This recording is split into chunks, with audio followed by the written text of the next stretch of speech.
In the past few months, we created many exciting projects like a huge e-commerce project, a Twitter clone, a chat app, a booking app, and many more. This time, I wanted to help you build something different, something that will make your portfolio shine and impress your future boss. The project we are going to create put those captions you see on the screen. On top of that, it's integrated into a sleek SaaS website that will definitely enhance your programming skills and will amaze everyone you show it to. Now let me show you how it works. We start with a simple home page with home, pricing, contact, and here we have a button to choose a file, and I will pick this video file here. Now the system is uploading the file. Now the video is being transcribed, and now we can see everything that is said inside the video. We can change the text, we can change the timing, we can then apply captions with colors that we want, like primary color, outline color, and then if I hit here to apply captions, it's creating a new video with the captions on it. Now as you can see, the captions are included into the video, and we can even download the final result. Alright, so before we will jump into the coding, I would like to create a flow diagram so we can see how everything will work. First, we will have our Next.js app here, and we will have front-end part here, front-end part, and our backend part here on the right side. So let's see backend, and now the first thing that the user can do will be to select a file. So let's put here user picks or maybe chooses a file, and then of course the file is uploaded to the backend. So I will just do like this, and we have upload here, and here we are receiving the file. All right, so on the backend we are receiving the file, and it's a video, right? So what do we want to do with the video? We want to store it somehow, somewhere. And with Next.js, we shouldn't store it on inside our files, inside our project, and instead we need to store it somewhere else. So in this project, we are going to use AWS. So I'm going to put AWS service here, and we are going to store it inside an S3 bucket. So here I will just put S3 bucket. And here where we get a file, we are going to store it inside an S3 bucket. Okay, so user picks a file, we are uploading it to our backend and then saving it to our S3 bucket. What then? Then S3 bucket informs our backend that it's saved. So we are saying here, for example, that we are creating a link to the file. And thanks to this, we can inform our frontend about that the file is uploaded, and we can give the link. So let's say here we can now show the video. So we are uploading the file from frontend, sending it to backend, and then saving this to S3 bucket. Then when it's saved into S3, we can create a link, and then we can show the uploaded video on the frontend. Okay, when it's uploaded, what should we do next? Directly inside our frontend app, we should, after the upload, we should ask to transcribe the video, right? So let's do something like this.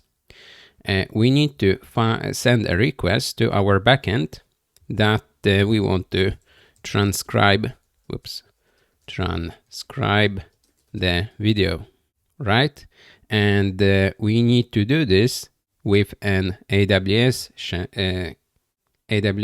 service called AWS transcribe. So here we have this AWS transcribe, and we need to send a request from our backend to this AWS transcribe saying, okay, we uploaded this video, now we want to transcribe it. Then when it's transcribed, we are sending information, we are getting information back from AWS transcribe, with the transcription here. So we got transcription, and now we can send it back to our front end. So let's put a rectangle here, and we can show the transcription. So we can show the editor for captions. Show captions editor. All right, so now the video is uploaded and we have the transcription of the video. We can now show the captions, so we can edit them on the front end.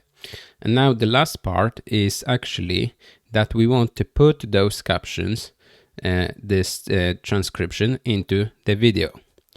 And in this project, all of this will be done on the front end part. So only in this part, because we are going to use WebAssembly. And without WebAssembly, we would need to run it on the backend. So it would be back and forth to send transcriptions back to the backend, and then put the captions on the video in the backend, and then send the final result back to frontend. But with WebAssembly, we can run FFmpeg inside our browser, so it will look something like this. We get the captions, and we have also the file on the front end. So now the next flow will be that user clicks apply captions, something like this. So the user clicks, okay, I want to apply those captions to my video. They look fine, and I want to put those captions into the video. So what happens then? Then we are going to run FFmpeg with webassembly. All right? And this will run inside our browser. So I can put this arrow here. Okay. And when this is done, we can actually go and show the final video, or show the result video, right? And we do like this.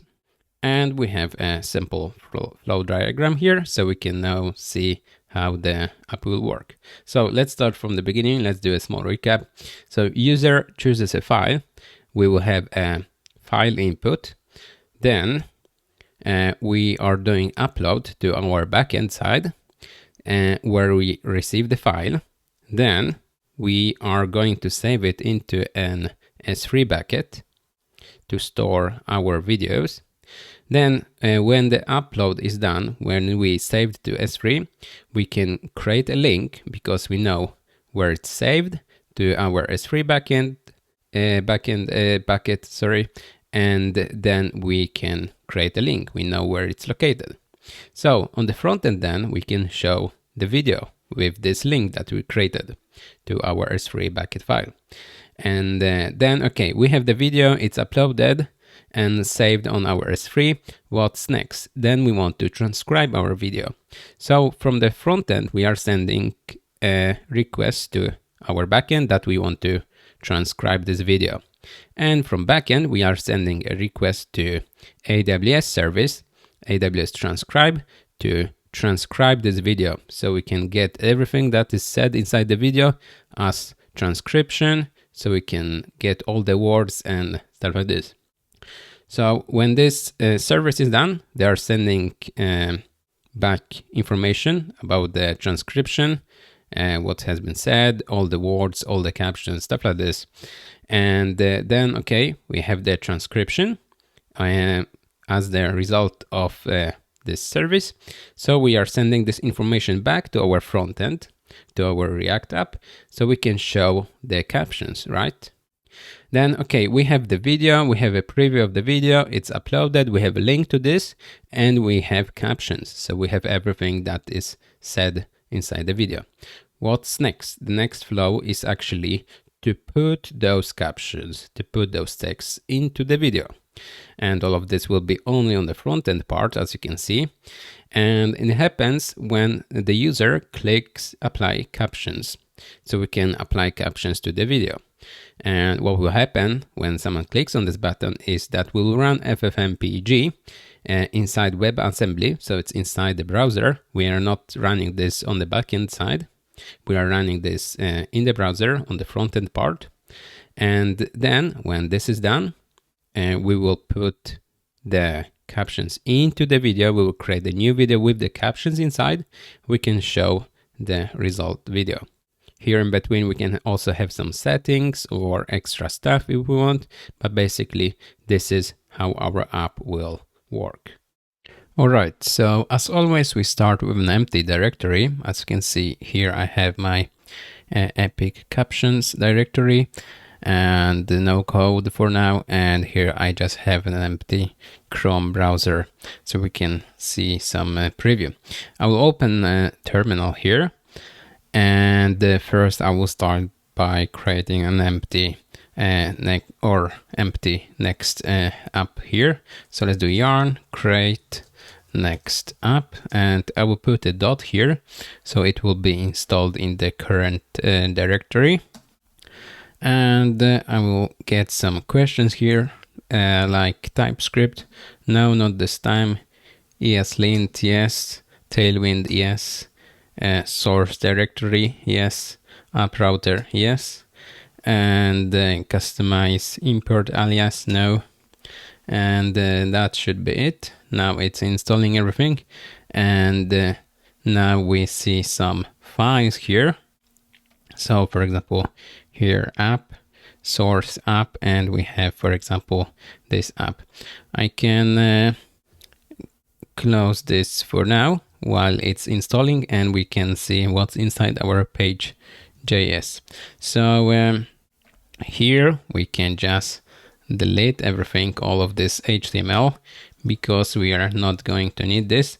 I'll put just test here for now, and everything is installed. So I will just do yarn dev so we can see the preview of our app. Now I can just copy this and I'll paste it here. So now we have a small test here. I'll make it a little bigger, and yeah, so this works. We don't have any image here, so I can remove this import. And now let's see. I want to delete those default styles from here. So I will go to globals, and I will also remove all of this except the except the Tailwind imports. So now it's white. And let's see what's now. Now we can create our page here, how it should look like. And I think that we will have like a header on the top, like a logo, and then some small navigation on the right side. Here some slogan, and here we will have a button to choose a file, and maybe here some previews or something. All right, so let's go to our page.js, and let's see. We have our test here, and here we have also a layout. So let's go first to our page, and let's make it look like as it should. So let's say that here first we'll have a main element, and inside we will have a header, and in our header we want to have a logo, right? So I will do an A tag with a logo here.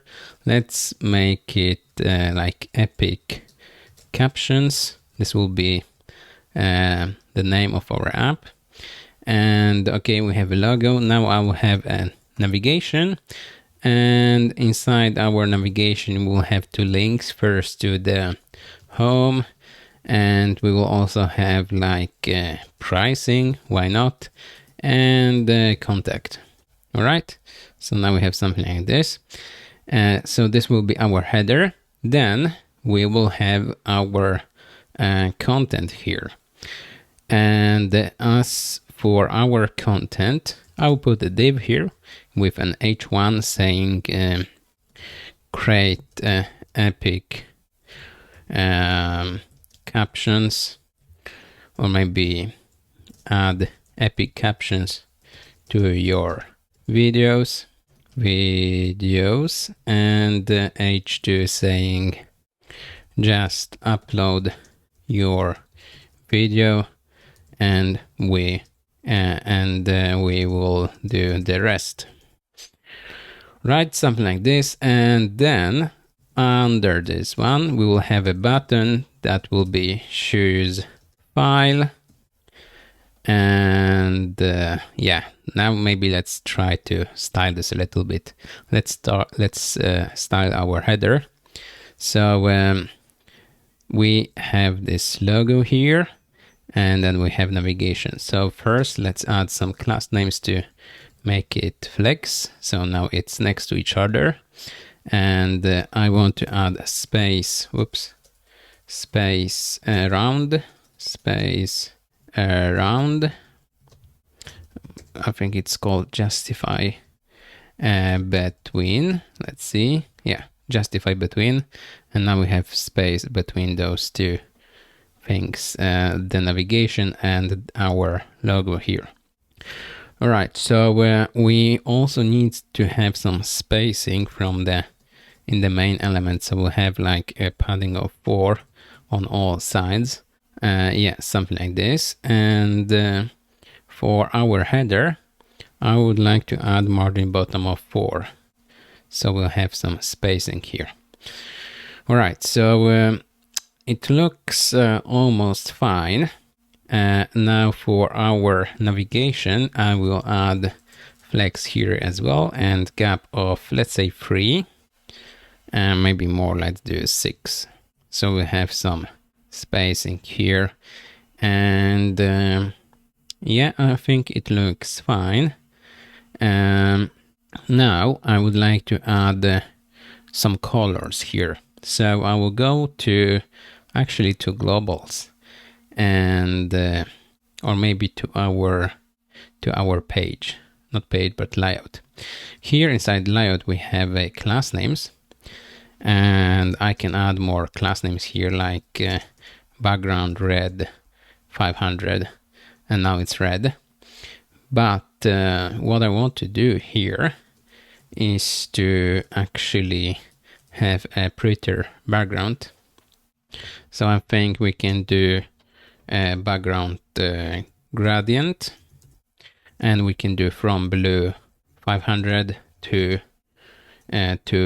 purple 300. And here we need to add background gradient to bottom. Yeah, so now it looks like this. It's not, it doesn't look that good, but we will fix it in a moment. First, as you can see, the body doesn't take the full height from the top to the bottom. So we will add this, mean height will be screen. So now it's a little better. But now I will change this to from purple 500. Whoops, from purple 500. Yeah, maybe let's do like 800 to blue 800. So now we have something like this. That is better, but I want to make the colors a little better. Or actually, I think I would just use custom colors. So let me see if I can do 2, and I will put the I will put the colors like this. No, this didn't work. Let's put 2 blue 600, but we can add our colors to tailwind config here. And let's see, theme, extend. Inside extend, I can add the colors, and I will add 2 colors, background gradient from 1 color and background gradient 2. And now for my from color, I will put this one, 9747 FF. And for the 2, I will put this one, 7D 4BFF. Now let's try to use those. So I will go here, from purple 800. Let's change this from background gradient from. Didn't work. Let's see why. Okay, maybe because the names are different. Background gradient from. Let's put it like this. Okay, now it works. Now let's fix this one. Background gradient 2. And let's use this one. Background here. Background gradient 2. Okay. Now it looks better. Now I want to add the text to be white. Okay, that's much better. And let's see if I zoom out to 100%. Yeah, I think it looks fine. Right, so now let me go back to our page. And here I will also add max width of 2XL. Let's see how this worked. Max width. I think it worked, but I need to add MX auto, so it will be centered. Yeah, and now it works, but this sizing should go here to the main element. Yeah, so now we have something like this. I will zoom in a little bit. And now it would be nice to have some icon for our logo, right? So I'll go to hero icons. And I want to have some, not magic, but spring sparkles here. So I will copy this one. And for my logo, I will put this here. So now let's see. Yeah, we have this. Now I will put this into a span. And for our A tag, I will add some class names. I will add flex. So now it's next to each other and a little bit of gap of 1. So we have some spacing here between. And I think this looks fine. For our navigation, I want this text to be white, but 50% opacity. Or maybe let's do 60. Maybe let's do like 80. Yeah, 80 is fine. All right, now let's style our headers. So we have a header here and a subheader. So here we have divs and here we have headers. First, for this one, I will change this to text center. So everything is center. And now H1, I will add some text to XL, so it's really big, and maybe even bigger. Let's do 3XL, and I will put the text here between, and let's do the same thing here, so it will be easier to read. Now class names for the H2, I want this one to be white, 75%, so it's more grayish. And here I will add margin top of 8. So we have some, or maybe more. Let's do 16. So we have some spacing. Let's do 32. All right. And this looks fine. Maybe even for the header, I will add a little bit more spacing. Header, margin bottom. Let's do margin top and the bottom of 16. That's too much. Let's do 8. Yeah, I think that is better. Right, so we have this, and let's see. Margin top 32. Let's change to 16. Let's see 24. 24 looks nice. And all right, and now I think we can style this choose file button. So let's see. Here we have it. I'll put the text here so we can see more classes here. And I want this one to be blue or maybe green. Let's do green. Background green, 400. Yeah, something like this. Let's add a little bit of padding on the top and the bottom of 2 and on the sides of 4. Let's do rounded medium for the corners. No, let's do rounded full. All right, something like this. Let's make this blue darker, 700. Not that dark, 600. Yeah, that's better. And now even this button should be centered. So here I will put text center. And I want to have margin bottom of 8 here. So we'll have some spacing. And I think that even for this button, I would like to have some icon. So let's search for cloud arrow up. So we'll have this upload icon. And let's, whoops, not here. We want to put it inside the button. And this text, I will put this inside a span. Right, so now we have something like this. So we need to fix it. For our button, we will add flex. And we'll change this to inline flex. And now let's add a gap of 1, maybe 2. Yeah, 2 is nice. I want even more padding on the side. So here let's do 6. Yes, and I want to have a border. So let's add the border. And I want the border to be purple or something like this. So let's do border purple, 700. Yeah, I think this looks nice. Border, let's make it bigger, border 2. Yeah, I think this looks fine. Let's do here, divided by 50, so it's 50% transparent. And I think it looks fine. All right, so we have this button here.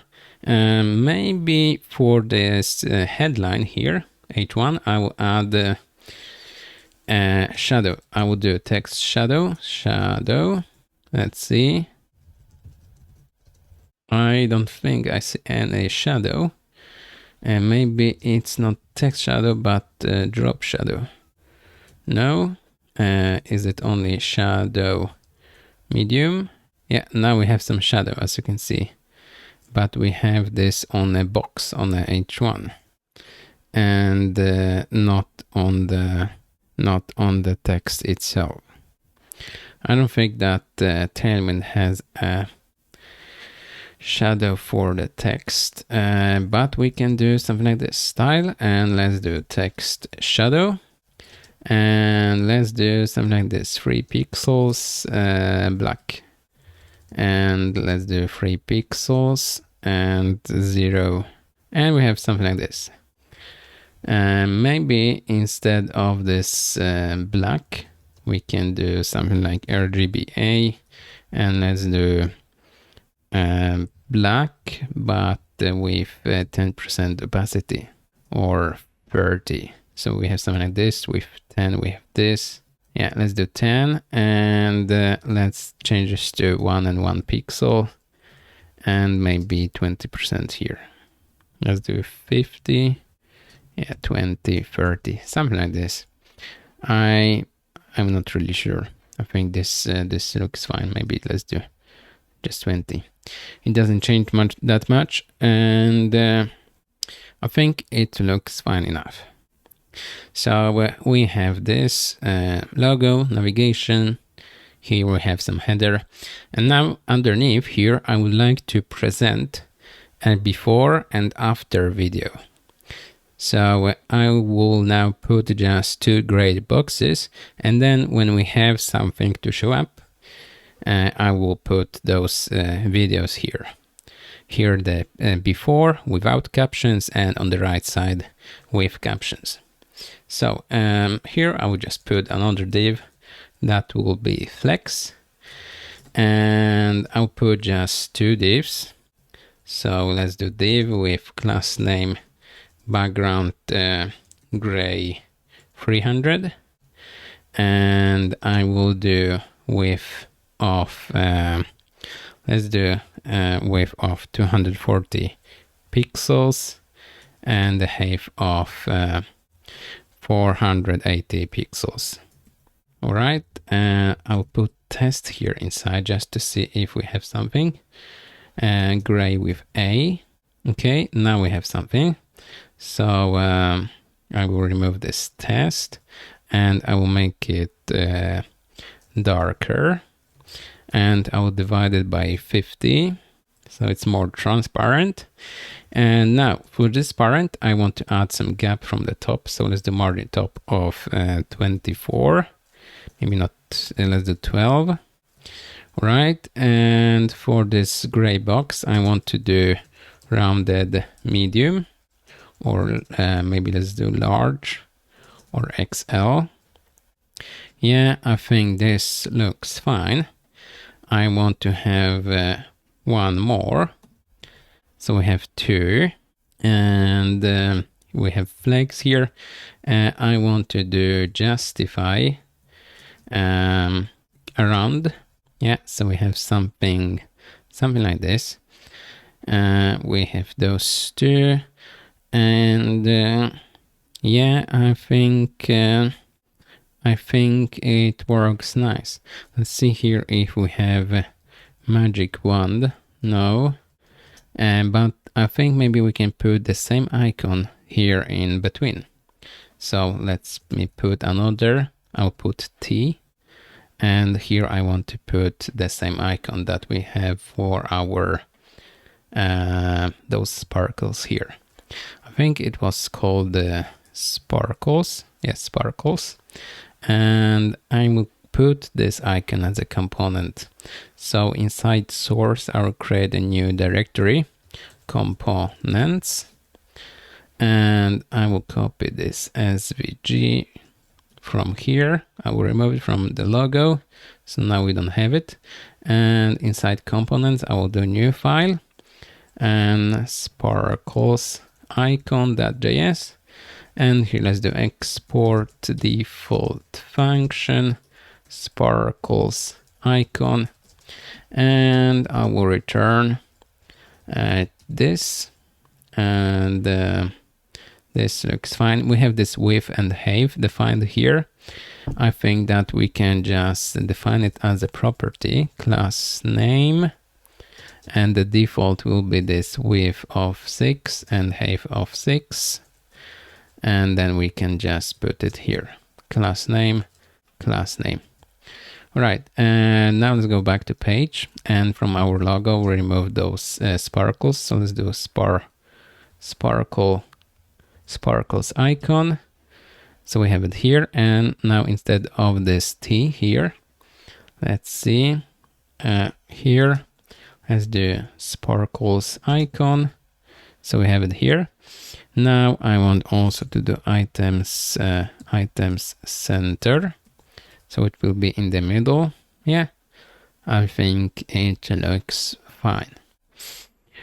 All right, so we are now done with our homepage. For the contact, you can add a mail to link, and same with the pricing. With the pricing, we can add some sub page if we want to. Or maybe let's do this now. Let's also fix the pricing icon, pricing page. So so it will be so I can show you how to use the layout, and so we can clean this page a little bit, because as you can see we have like 40 lines, but there's a lot of classes and icons. So let's do this. So first we want to have maybe this header inside our layout, right? So we have this main element, as you can see, and then we have header. So let's move our main element first here to our root layout. So let's grab this main, let's copy, let's go to layout, let's put it here. Let's do it like this, and here we'll close this main. So now we have 2 main elements. So now I need to remove it from the page. Let's remove this main from here and from here. Now we have problem because we have several elements inside return, and we cannot have this. So I'll put React fragment, this empty tag here, and closing here. Now it's fine. Now we can grab the header and we can put it inside our layout. So let's put it here inside the main, and yeah, this looks fine. Let's see, what do we have here? Here we have those headers, those two headers here. Then we have a div with the button, and then we have a div with the preview, right? So maybe we can make it even prettier and simpler, and we can extract some components from here to make it even prettier. So first will be our let's maybe start with this icon here, upload icon. So I will cut it from here and I will create a component. Let's do new file here, and let's call this one upload icon.js.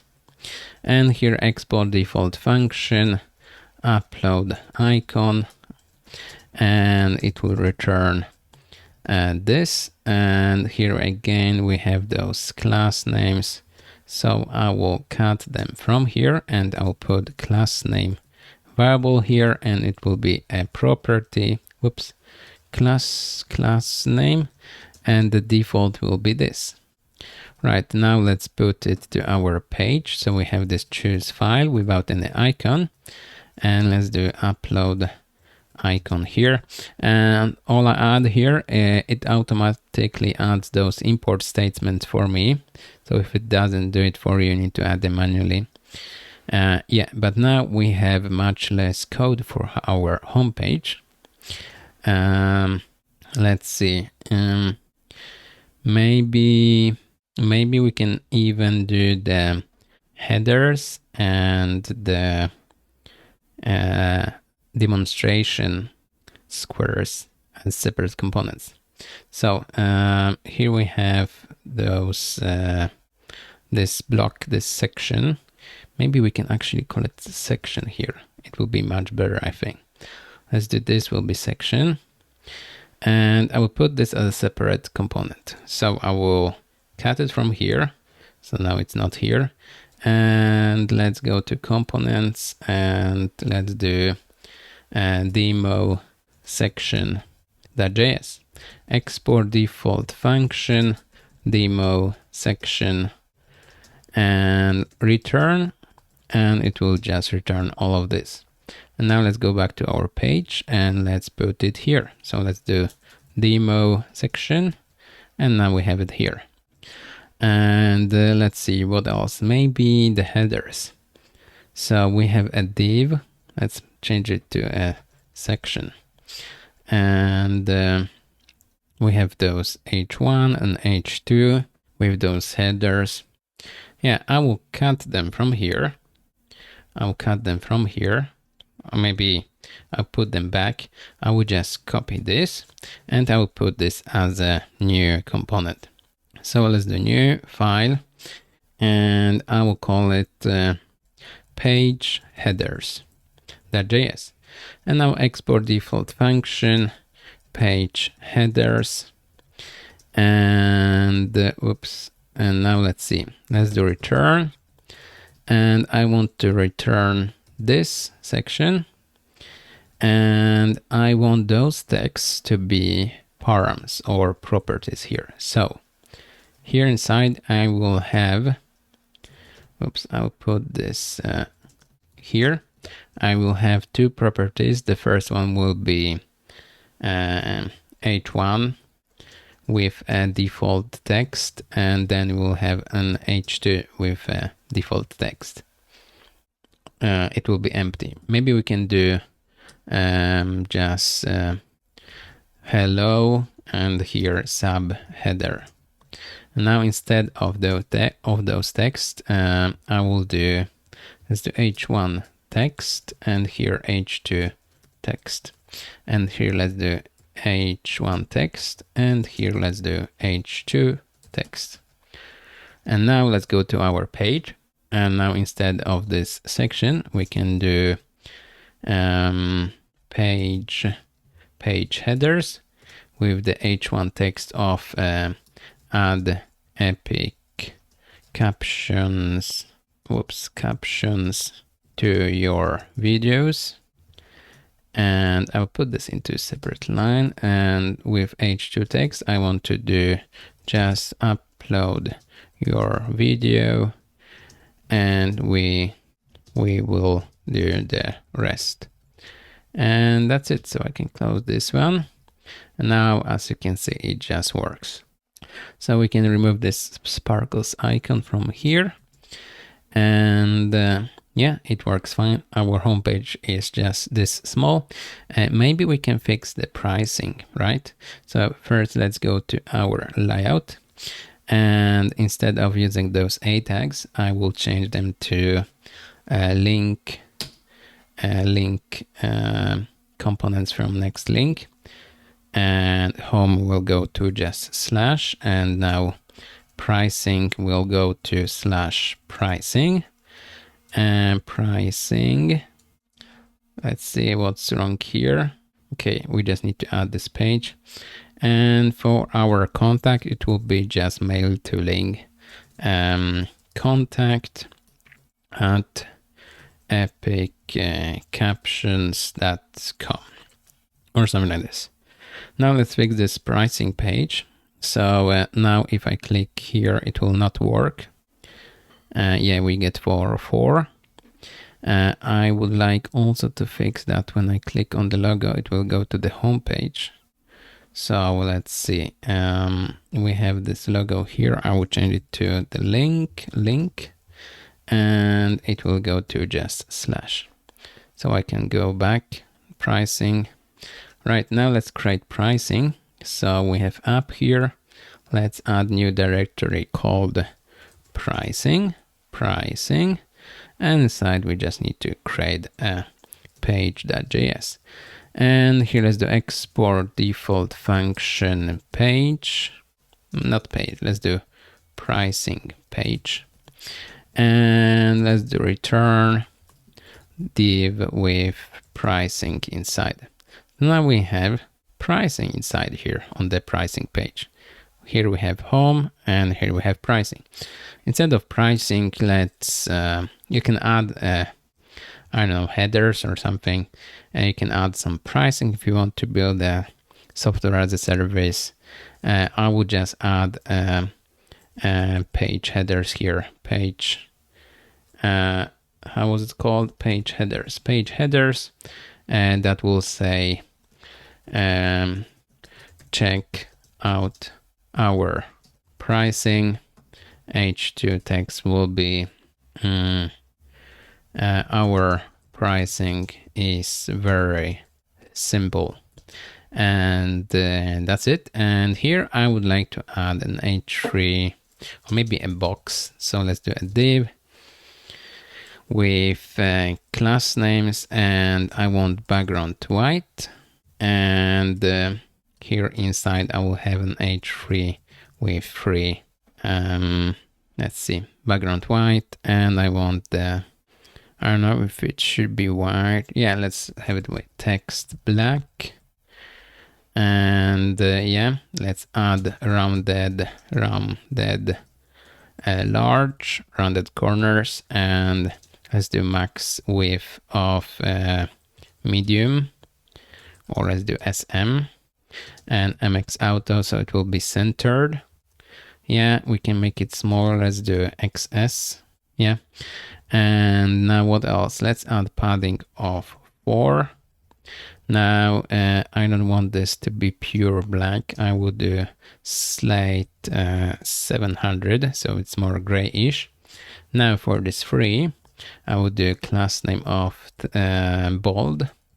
So let's do font bold, and text 2XL, so it's big, and I want text to be center inside.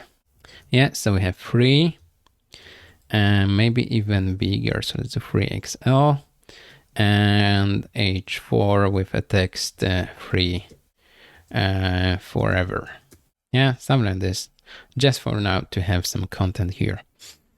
All right, So we have a simple page now. And now the next step will be actually to fix this upload button so we can upload the file and we can later add or generate the captions for our videos, right? So let's do this now. All right, so as for now, we have only button that doesn't do anything. Let's go to our page, and here is the button. We have just an icon and a label. It doesn't do anything. It doesn't have any on click or wherever.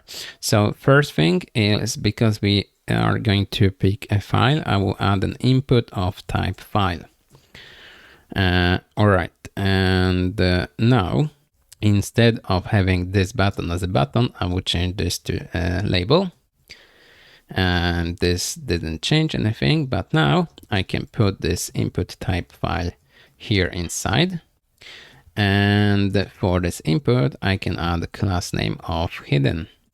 And now, because this input type file is inside this label, I can just click on this and we see file picker here. Right, it opens files, so I can pick a file. One thing I would like to fix is that when I hover with my mouse, I want to have this cursor pointer. Let's see. So I have this hand. Yeah, looks nice.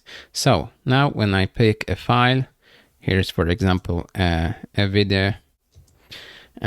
You probably don't hear the sound from it, but I just downloaded one reel from Instagram, and it doesn't have any captions. And now when I select this file, I want to upload this one, right? So what we are going to do now is to fix that when something changes on this input, we will add here on change, and on change we will run an upload function that we don't have here, but we'll add it here. So function upload. All right, we will get an event object, and we will do event prevent default, just in case if someone would submit. All right, just in case. And now let's do console log of this event, and I want to show you something. Well, we have an error because we need to make this page of a client component, or we need to extract part of this to a separate component that will be a client component. So I think we can do a new file inside components, and I will do upload form.js, and let's do export default function upload form, and yeah, let's do return here parentheses, and let's see here inside. I would just put only this label inside this upload form, and I need to add this upload function there. So let's go here. Let's see, upload form. Let's put it here. Now let's go back to our page. It looks fine. We don't need upload icon. And we need to add our upload form here. And we still get this error because we need to go to upload form, and on the top we need to add use client, because this will be in our client component, because we have this on change here. Right, so now, as you can see, when this changes, when we get any file, we will do a console log with the event. And what I want to show you is that when I pick a file, we get this event, and we want to find information about the files. And the files are actually here. If you go to target, then you can scroll down to files, and this is file list, and as you can see, we have this file called Sweden Solar System MP4. Right, so here first I will grab files. So let's do const files equals, and let's do event target files. right? And let's add the question mark here, just in case files target is empty, or I don't know, maybe it's not needed. Now let's see if files has a length that is bigger than 0, so it has at least one file, then we'll grab this file. So as the file equals files of 0, we want to grab the first file. And now we want to actually upload this file. So basically what we want to do is we want to grab this file and send it to our backend. So for this, I'm going to use Axios because I really like Axios.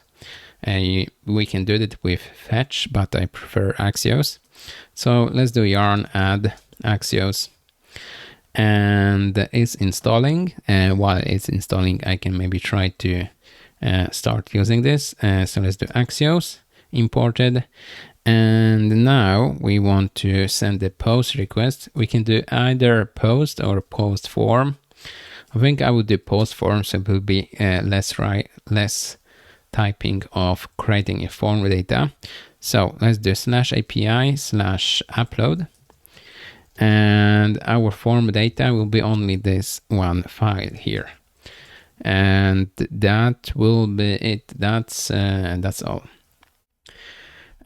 We will get some response here. So as the const response equals this, we need to add a wait here, and we need to make this an async function because we have an await.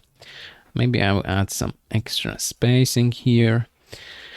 Right, so and when we have response, I will do response data here, console log, so we can see what's inside our response. All right, we don't have this endpoint yet for our API. So now if we go to network and I will try to upload a file, it will try to send it to, as you can see, it will try to go with to /API/upload,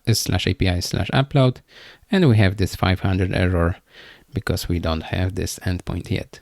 So inside our app, we need to create a new directory called the API, and another new directory here inside called upload. And inside upload, we need to create a new file called route.js. And now this will be a post request. So we need to export function post. And while with our post, what do we want to do? We want to grab the file from the request. So let's do request, and this will be our request, and we want to save it somewhere. So let's first grab it. Form data equals request form data. It's a function, and we need to add a wait here, and we need to add async here.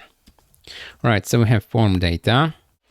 With the form data, how we get the file? We get this file like this. File is form data.get and just file, and we have our file now with inside this file constant. And maybe we can do just console log file to see what we have inside. And here I will do just new response, only response JSON. Let's do also file, so we can see what we're getting back. So let's go to network. I will pick a file, the same file. I need to refresh, just to refresh, just to change the file, and we are uploading, and we have a status of 200. I'll make this a little bigger. And now in the preview, we see nothing. Let's see here inside our terminal. We have a console log on this file, and we see size, type, name, and last modified. So we can grab some data from here, right? So from our file, I would like to grab type and the name. So let's do maybe this way. Whoops. Const, and let's grab name and the type from file, like this. You You can do this also different way. I like this name equals file.name, and then the same with type, but this will be shorter. Right, and now we have our file, and inside this object we even have the contents of the file. So we have the actual video here inside, and we can upload it. And the easiest way to store files will be to create an S3 bucket. So I will go to my AWS console, and I will go and create a bucket.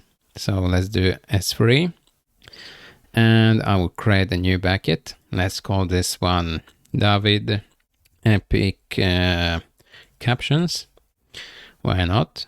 Let's do ACLs enabled, object writer in case we want to change ACLs when we upload our files, so we can make them public.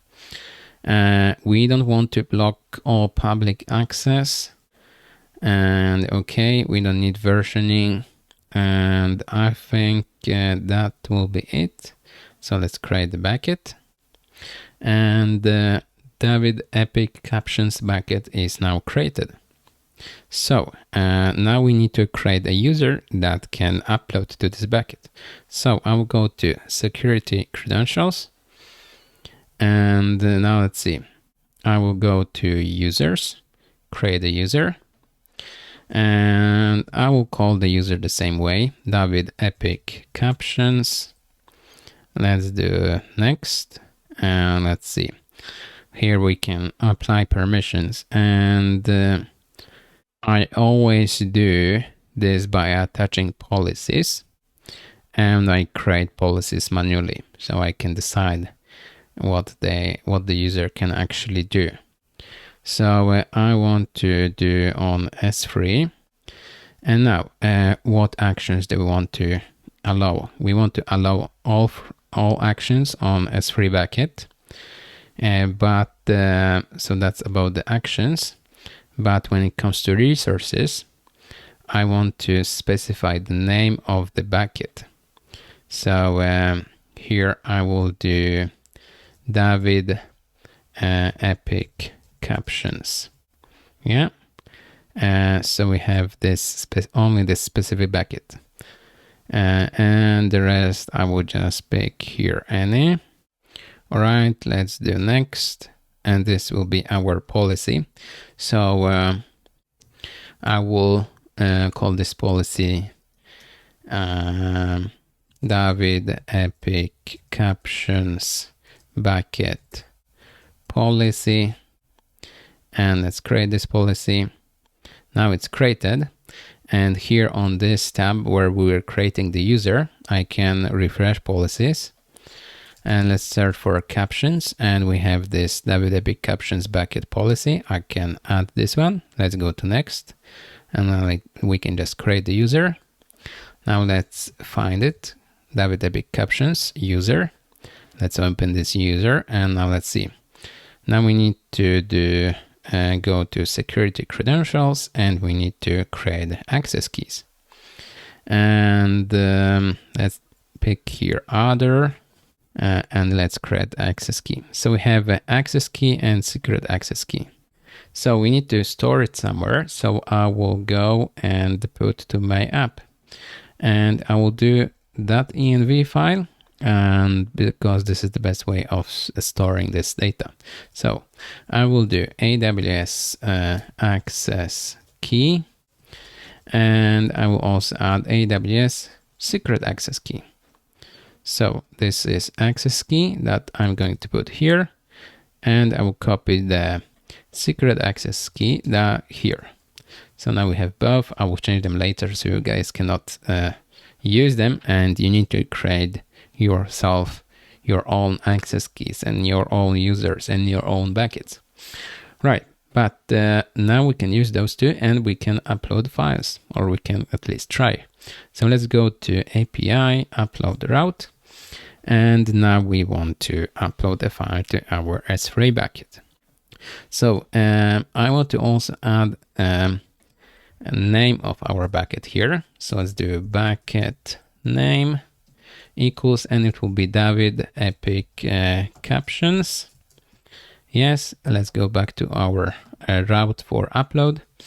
And now, if we want to upload something to S3, it will be much easier to use a client for AWS, right? So let's do yarn add, and I want to add @ AWS SDK / client -S3.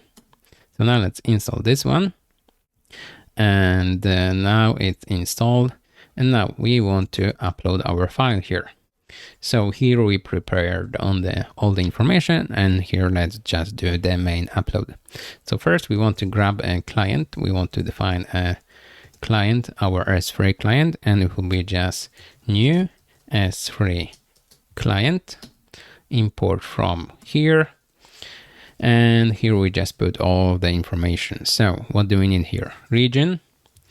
Region, I think it was US East 1. Let's see. I will go back to my S3 buckets, and I think let's do Epic Captions. Yes, it was US East 1. You can create buckets that are closer to you, and then the upload and download speeds will be a little bit faster, but it doesn't make that much of a difference. So the region is not that important for now. Then if you have a bigger app, you may have several regions and so on. But for now, we have just US East 1. All right, so we have region for our client, and now we also need credentials here. And credentials is an object, and here we have access key ID. That will be a string, and secret access key. Let's see, access key ID. Yeah, and here let's just go to process in env and access key ID. Let's see if this is the right name. AWS access key. No, AWS access key without ID. And then for secret, let's do process.env. AWS secret access key. Let's see. AWS secret access key. Yes, that's correct.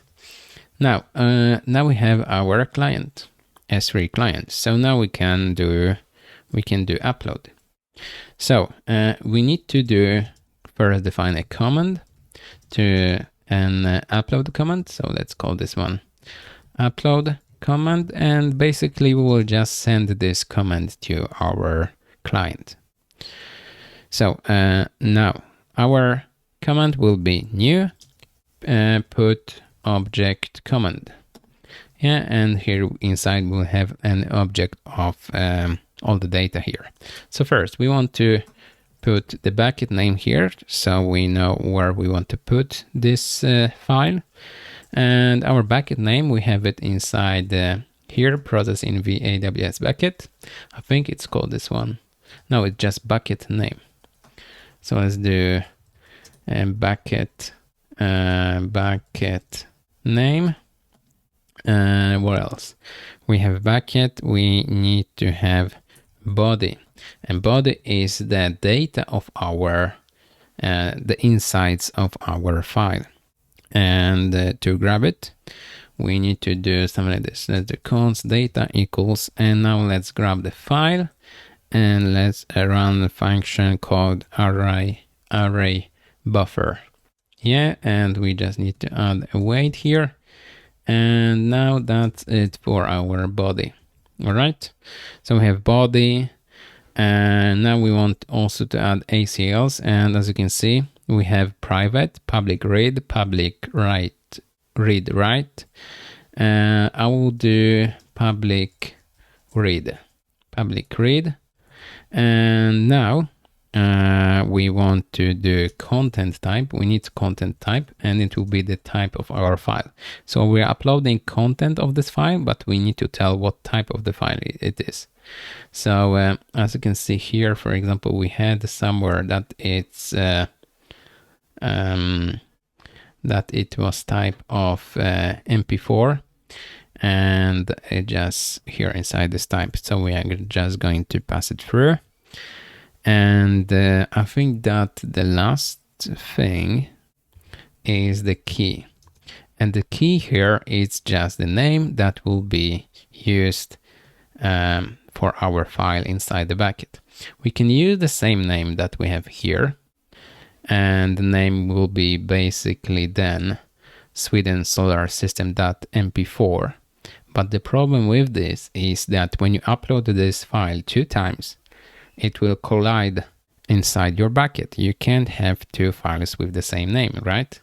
So I'm going to create a new name for this file, const new name. And for the new name, I want to have some random ID and then .mp4. So to get random IDs, I will use package called unique ID, and just generates unique IDs with letters and numbers, so something like this.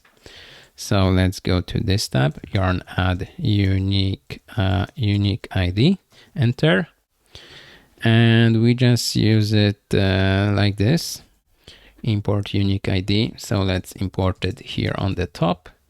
And let's create const ID equals, let's do unique ID, let's just run it. And now let's do const new file, and I want to do ID plus and dot plus, I want to ID plus MP4, something like this. But in case this has a different extension, this file, I need to grab the extension from the name here.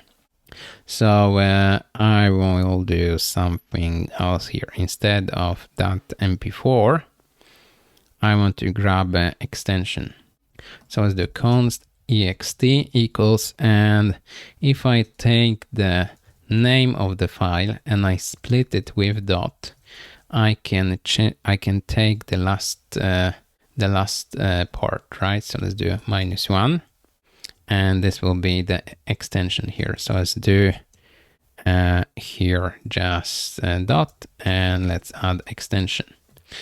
For now, I will comment out this command, and inside this response JSON, I will do name and extension and new name and new, not new file. I wanted to call it new name. Okay, and let's see, new name. And let's see here, I will refresh. Let's pick the file and let's see how it works. So we have extension, it's an array. We don't want this to be array. We want this to be grab the first part. So we want just this MP4 from the inside. But it worked here, as you can see, without any problems. I will do again, let's do pick this file and let's see. Extension MP4, name Sweden Solar System MP4, new name this weird string .mp4, and this ID is unique, so that is what is important for us. All right, now we have this command here, and the only thing that we are missing here is the key, and the key is actually our new name of the file. So that will work. Now we just need to send this command to our client. Maybe we can rename it to S3 client. Yeah, S3 client. Now let's do something like this. S3 client, send, and we want to send our upload command.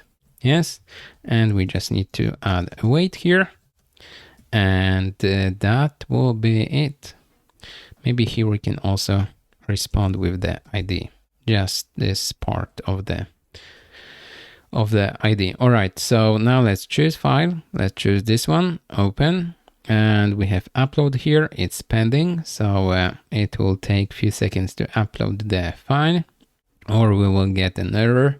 Let's see what will happen, and we get 200.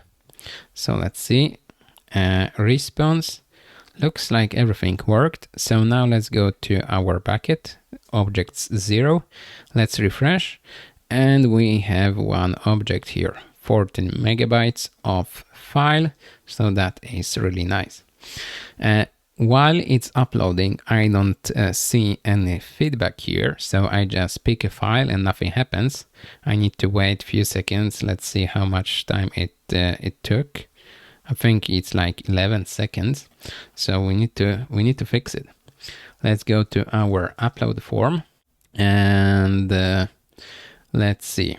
We have our form here. I will add React fragment and I will put this label here. Whoops, not here, here inside. And here we are just doing response data console log. So we have this console log here with all the data. But the thing is that when we start uploading, when we start this, I want to show here uploading, please wait, or something like this. So let's do a state is uploading and set is uploading. Use state, import from React, and default will be false. And now here, before we will start uploading, I will do set is uploading to true. And after we are done, I will do set is uploading to false. So here, meanwhile, it will be true while we are sending this query. And here I will do something like this. If it's uploading, let's do end parenthesis.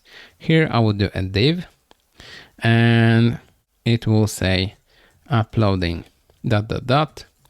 And now for this div, I will do some class names.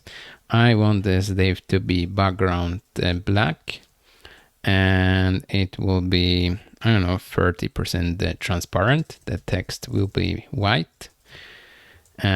Let's make it true for now so we can see some preview. So now we have this uploading. I will make the position of this one to fixed, so and inset to 0, so it takes the whole space. Let's change this one to 90, so it's, or maybe 80.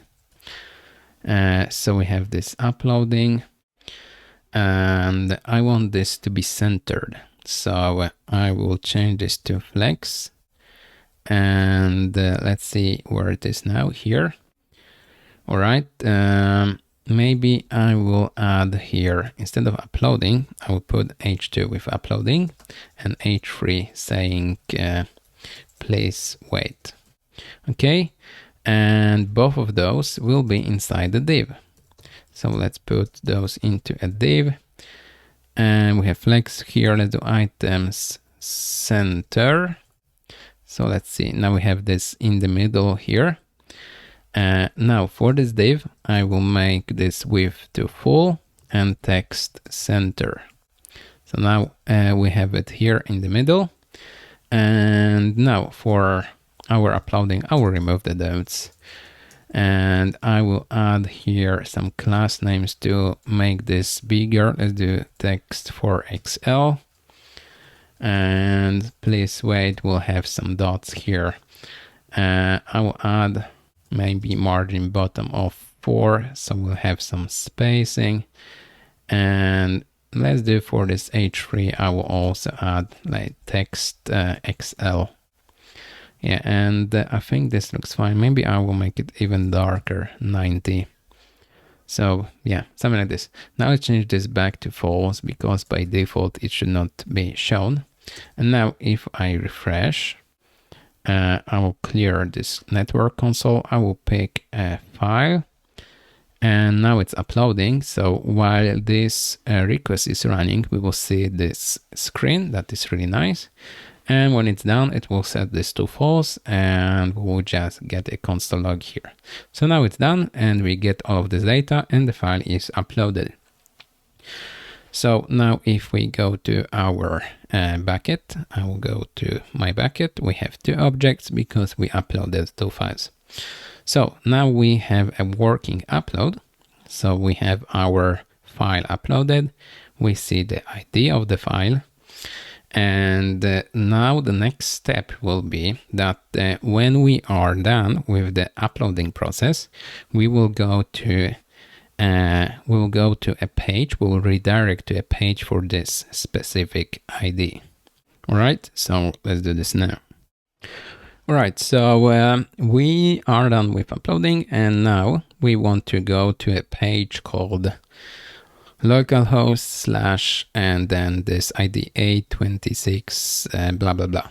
Right, so let's do something like this. After we uploaded everything, I will grab the router here. So it's a const router equals use router from next navigation. And we have this console log with the data.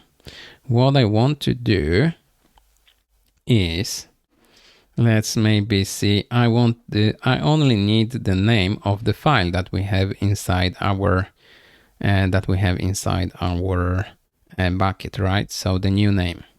So I will grab the new name of the file from response data, and I want to go to this URL. So it's the const new name equals response data new name, and I want to do something like this: router push, and I want to go to / and then new name, something like this. So now if I upload another file, yeah, we'll upload this one. And now it shows uploading, and after it's done, it should go to / and then random ID.mp4. So let's see, after a few seconds, yeah, it redirected me, as you can see, to this /a26ln blah blah blah 35.mp4. And for now we get 404 page because of course this page is not defined here inside our app, but we will do this now. So for our app, we want to handle this type of URL, and as you can see, after the / we have some random data here, right? So it's not like /pricing that we can predict that it will be always /pricing. Instead, we have /random. So let's do new directory. And here I will put those square brackets, and I will put here file name. Right, and inside I will do new file and page.js. Let's do export default function, and let's call this page file page. Yeah, and the name doesn't really matter. Here inside I will just put the div. This is a new file name page, something like this. So this is new file name page. Let's go pricing works. Yeah, let's go back, and we have this weird URL, and this the name that we have, and this is the name of the file that we have just uploaded. We have renamed the file, and this is the new file name. So first we want to grab it from the URL, right? So to grab it, we are going to need params. And if I do console log params here, let's go to console and refresh. No params, file page. Let's see, page inside file name. Let's see why we don't see anything. Maybe because this is a server component. So to print this, I will print this here inside this div. I will do JSON stringify params. So now inside params, you can see we have file name, and here the file name. So let's grab const file name equals params file name. All right. And let's just print this file name here, file name. All right. So now we have this file name from the URL. All right. So now what do we want to do? We have here a file name of this file that we have inside our bucket. Right. And what do we want to do now? So we know this is a video and we have uploaded it. And now we want to create captions for this video, right? So there's service for this on AWS and that we are going to use, and it's called transcribe. transcribe, yeah. And we just need to add an ACL for our user, so the user can use this transcribe service. So I will go to my security credentials, and let's go to users, and let's search for my Epic Captions user. And now let's see, let's go to permissions, add permissions, and let's go to attach policies, and let's see, I will create a policy. So let's see, I cannot create policy here. Let's see if I can see a policy to transcribe. What do we have here? I will add this one, transcribe full access. Let's do next, add permissions. All right, and that should work. So now we have a file name here, and we have attached this policy so we can use transcribe service on AWS. So basically what we want to do now on this page is take this one and this file name and say to AWS, send a command that will say, hey, please do transcription of this video, right? So we can get the texts. All right, so let's do this. So we are on this page, we have the file name, and basically what we want to do is to send an API request to AWS saying, hey, please do transcription of this, right? So I will use effect here, and here arrow function, and here dependencies will be our file name. And now here inside we want to do some Axios requests to it will be let's do get request that will go to /API/transcription and question mark file name equals, and let's add file name here. Right, and now we have an error. First, because we need to add here use client, or we need to put this use effect into a separate component. Now it works, but as you can see, we get 404 here, because if we go to network tab, you can see we are sending this /API/transcription, but we don't have this route inside our API. We have only upload, but no transcription or transcribe. Maybe we should call it transcribe, something like this. Now inside API, let's create this directory transcribe, and inside, same with that we did with our upload, we need to create a file called route.js. And we need to export a function with the name of the method. So it will be a get export async function get. And yeah, here we get request information, and we can do stuff with this.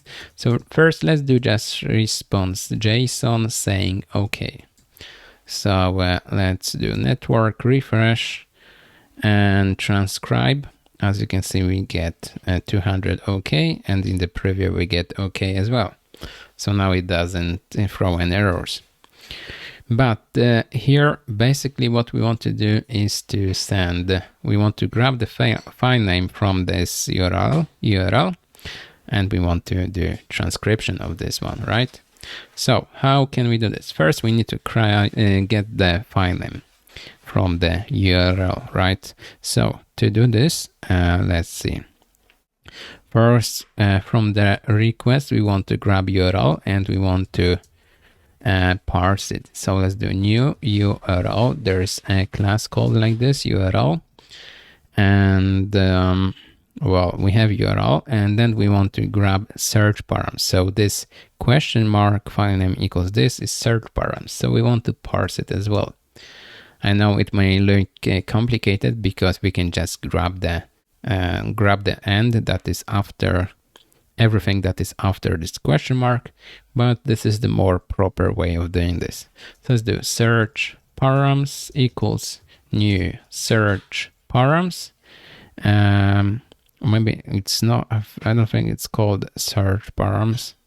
I think it's called URL search params. Yeah. And here let's just do URL and search params. And now if we do console log of the search params, I will open my terminal here and let's see, if I refresh, we have search URL search params, file name is this. So everything is nicely parsed. And here I can do something like this, get and file name. So now if I refresh, we get something like this. So that is really nice, right? We get 2 requests because we have this and then we have again 2 times. And let's see why. I will go to file name page. And here we have file name. I think it's the default for localhost. We don't need to worry about this for now. All right, so this works and we now need to go to this route. We have this file name. Let's maybe put this as a constant. File name equals this. So let's put this here. And with this file name, we want to say to our to AWS, hey, please do transcription of this video. And how we can do this? It's super simple. So basically, we just send a command. And but before we will do this, we will need a separate client for this. So let's open terminal here and let's do yarn add at AWS SDK, and we want to grab a client transcribe. Yes. And okay, this is now installing and we can prepare a command. So let's do something like this. Maybe we can do a function here, or maybe no function. Let's do const, and we need a client here, right? So let's do transcribe client equals new transcribe client, import from AWS SDK client transcribe. And here I think are almost the same. We have almost the same stuff that we have inside S3 client. So we need a region. I think it was a region. Let's see inside the upload route. Here we have client region and credentials. So basically we can just grab it from here and let's put it to transcribe client. So we have this because this is the same user that has both access to S3 and this transcribe client. Right, so we have our transcribe client. And we want to say to our transcribe client, please do transcription of this file name, right?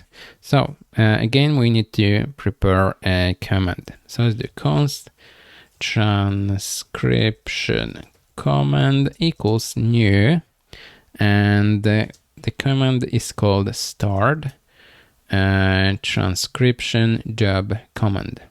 Okay. So let's do new object here inside, and now what do we want to specify here? The name of the job, and this will be a process that takes like a minute or so for AWS. So they create jobs for this, and then you can ask, okay, is this job done? Is the job of transcribing of this video done? Yes or not? So we need to specify a transcription job name, and the job, let's say it will be the same as our file name. Let's make it super simple. Right, so we have this. We probably need a region here. or maybe not, maybe not. We have a transcription job name. We have, so we are saying what do we want to transcribe. What else do we need to tell them? We need to tell them where to save the transcription result, okay? When it's done, where they should save it. So we want to save it to the same bucket. So let's do output bucket name. And here we can just do process.env.bucket name. All right, and this is okay. And now we want to specify the output key, so the file where it should be saved.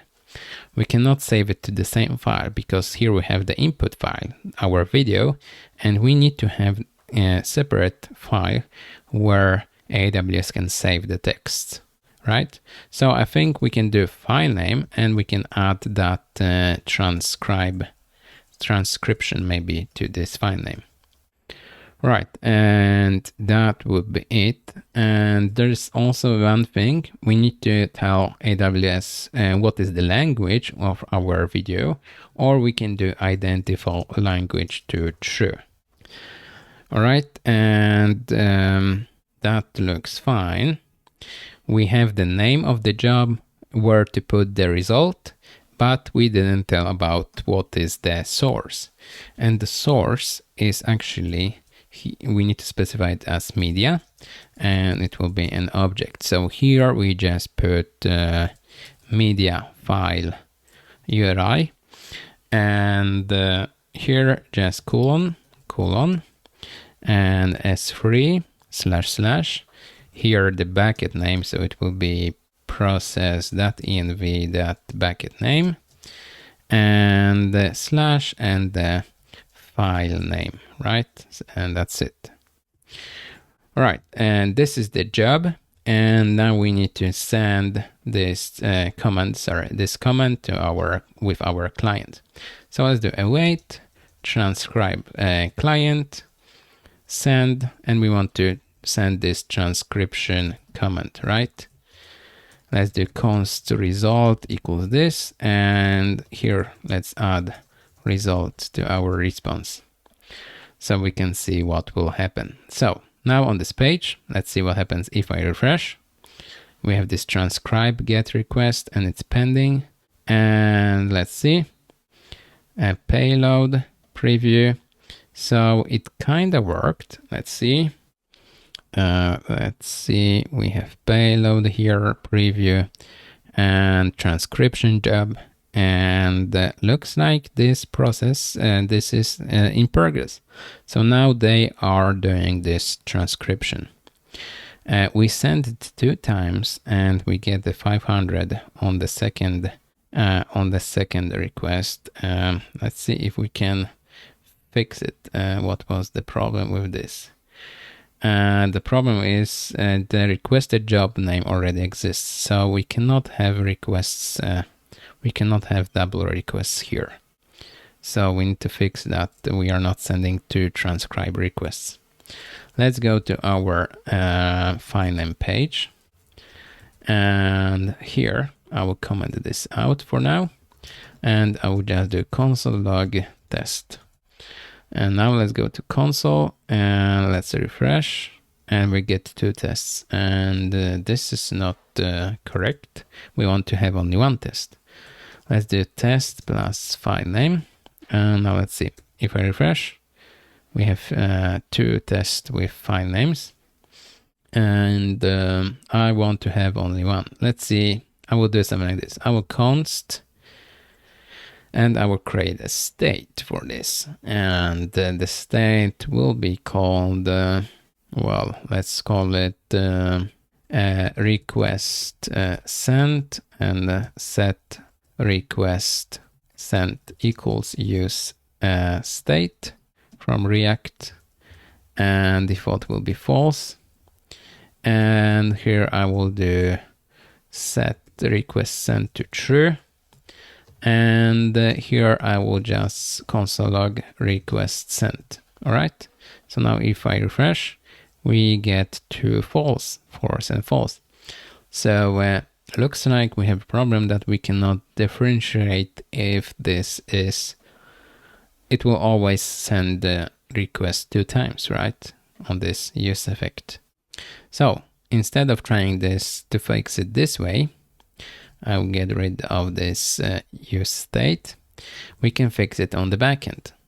So let me open the console. And the error was saying this job with this name, with this file name, is already created. And because we sent this transcribe request 2 times, the first one worked because we created the job to transcribe this file, but the second failed because, well, you want to create the transcription job with this name. Well, you cannot because it's already created. So we can fix it by telling if it already exists, then don't create again, right? So let's go to this transcribe and let's see.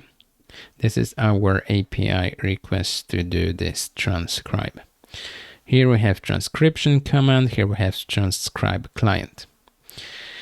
And the problem is that we are sending this transcription command 2 times.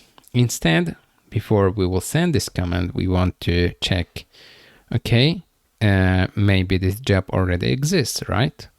So before we will send this command, we want to ask, okay, is there any job like this that already exists? If so, let's maybe check how is this job going, right? So we want to ask if this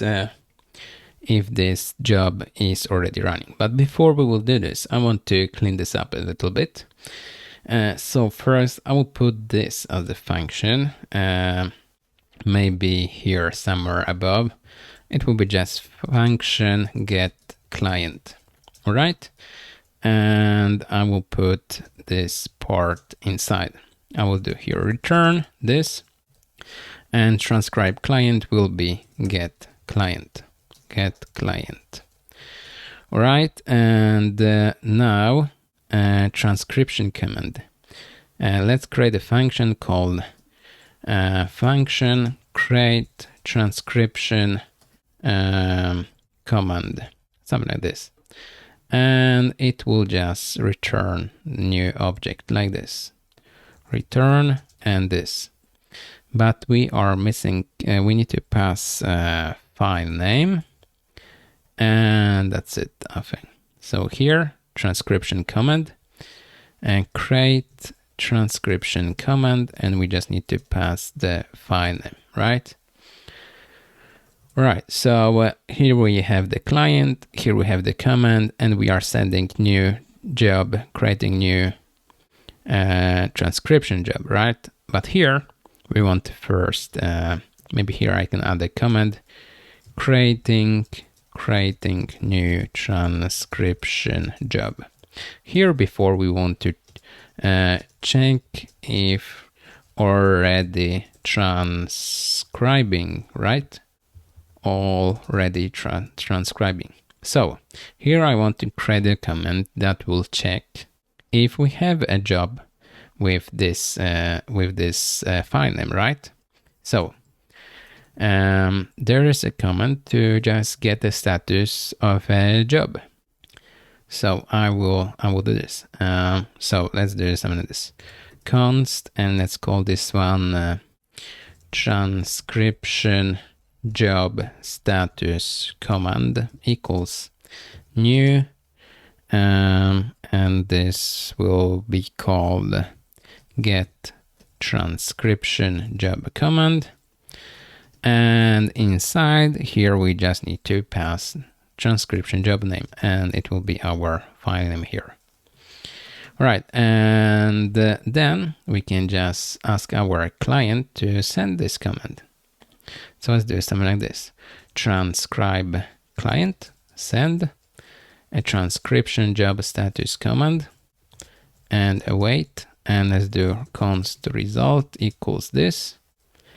And maybe not, let's rename it job status result equals this.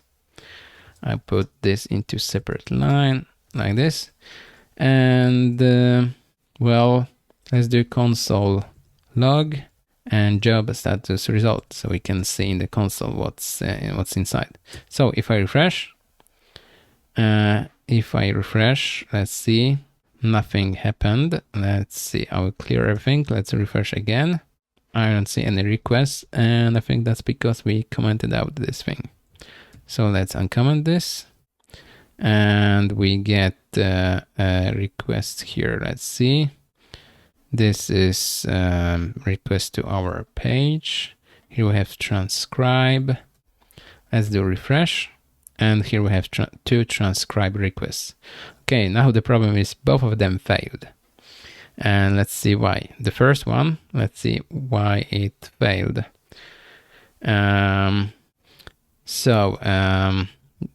One error we had is the requested job already exists. So let's go to our transcribe route. And for now, I will comment this part out, so it will not create new jobs. And here I'll just do OK. So now if I refresh, we have two requests, and both of them are OK. Let's see in the console, and in the console they are responding the existing job.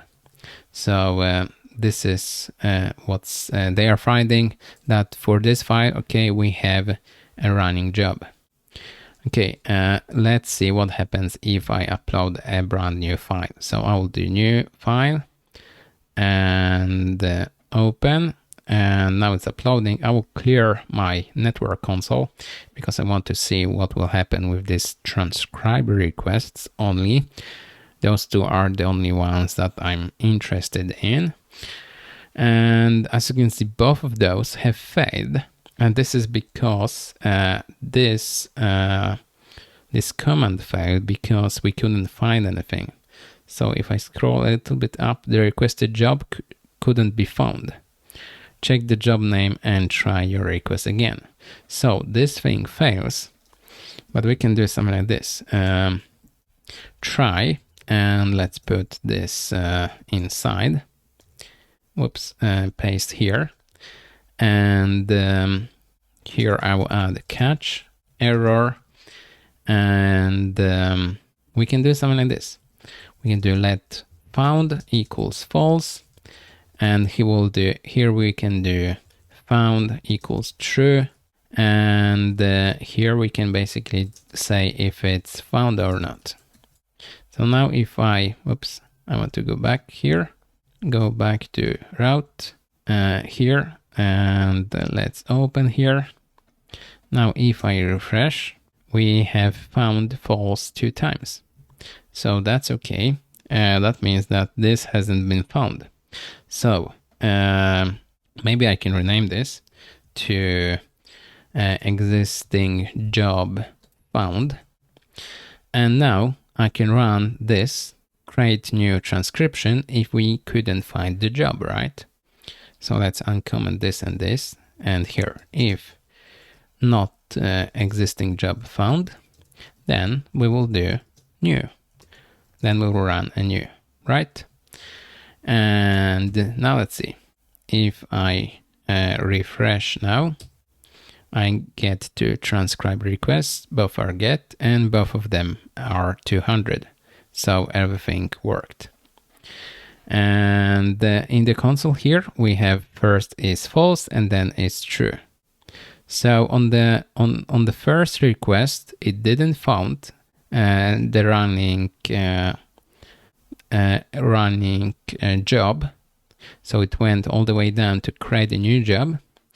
But on the second request, that is here, like few milliseconds after, it found the job here. So it said, okay, it's true because we found something, and it didn't create another job. So no duplicates. So this is really nice. And now let's see. Now let's go to our backend. I want to see how it looks like inside. I want to go to my S3 backend. Let's see. And I want to go to my captions, Epic Captions backend. and we have some MP4 files, but here, for example, we have file.mp4.transcription. So we can see maybe how it looks inside. And I'll open now this file. Let's try to open this in my editor. And as you can see, this file is just a JSON with all the data. So just a JSON, we can download this file, right? So when it's done, I want to know that this is done, right? So let's do something like this. If job is found, I want to also do a console log on this job status result. So let's see now. If I refresh here, we get this console log with transcription job, and we can see inside that it's completed. All right, so first, now let's clear this a little bit. I want to create a function called job exists and define them, right? So, and this I want to also make it simpler, because here we have 2 lines and I can make it 1. And so I will create the first function, create transcription job. Here we have create transcription command just to create this object. Here we'll create a new job. And it will be an async function, of course, because we are sending this. And this will be just those 2 lines. So I can put it here. And we will just return this response here. We don't have a client here or the file name. We will grab file name from here. And for the client, I will do transcribe client equals get client. Okay. So now let's see, we don't need this await here. Create transcription job. Let's just put it here with the file name. And we need to add a await here. So now I want to put this into separate function called get or find job. So let's do async function find job. Should we call it find job or something else? Let's see. Get job. Let's call it get job. All right, and we need just a file name here. All right, and to get a job, we just need to do, we need to have this command. We have this command, and then we just are going to send it like this, and let's put it here. We need to have client, so let's do the same thing that we did here. We just grab the client, and that's it. Inside here we have all of the information. But as you remember here, we needed to do this try catch, because if we cannot find this job, then it will fail with an error. So I will do something like this. I will here specify result info equals null, and then I will do try all of this, and here instead of job status result, or maybe we can call job status result, I can remove this const, and here I will just do catch. We don't need to do anything with the error. I will just do return job status result. Okay, so so now we can get rid of this, all of this, and now our code looks like this. Const existing job equals await get job with this file name. And if we don't have any response, because as you remember, if this fails, then this will be null. It will not be updated with the result. So if it's empty, then we start a new transcription job.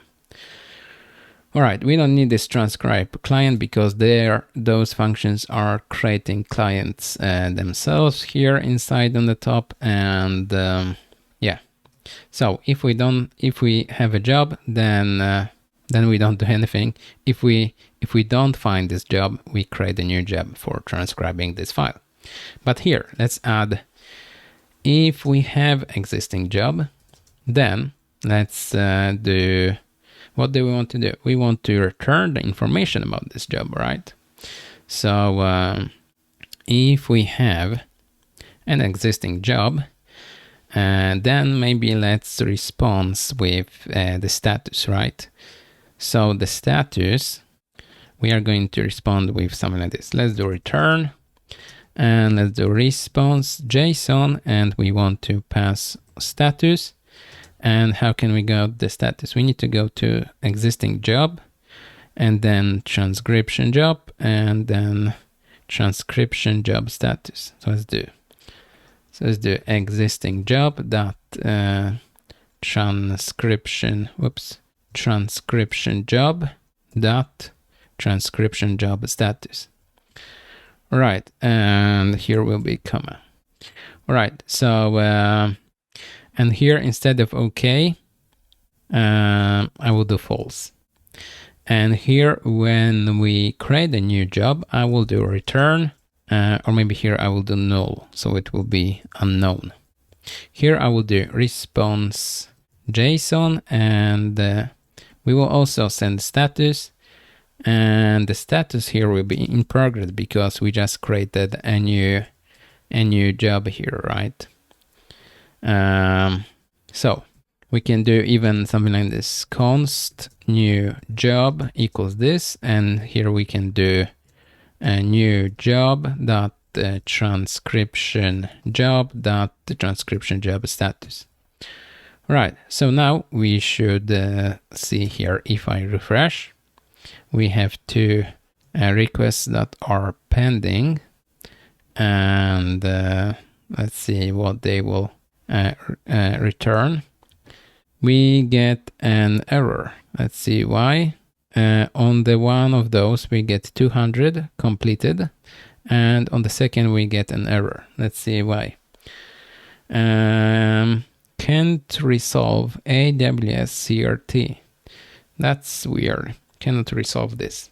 So I'm going just to install this yarn add AWS CRT. This is some kind of missing package that we forgot about, I guess.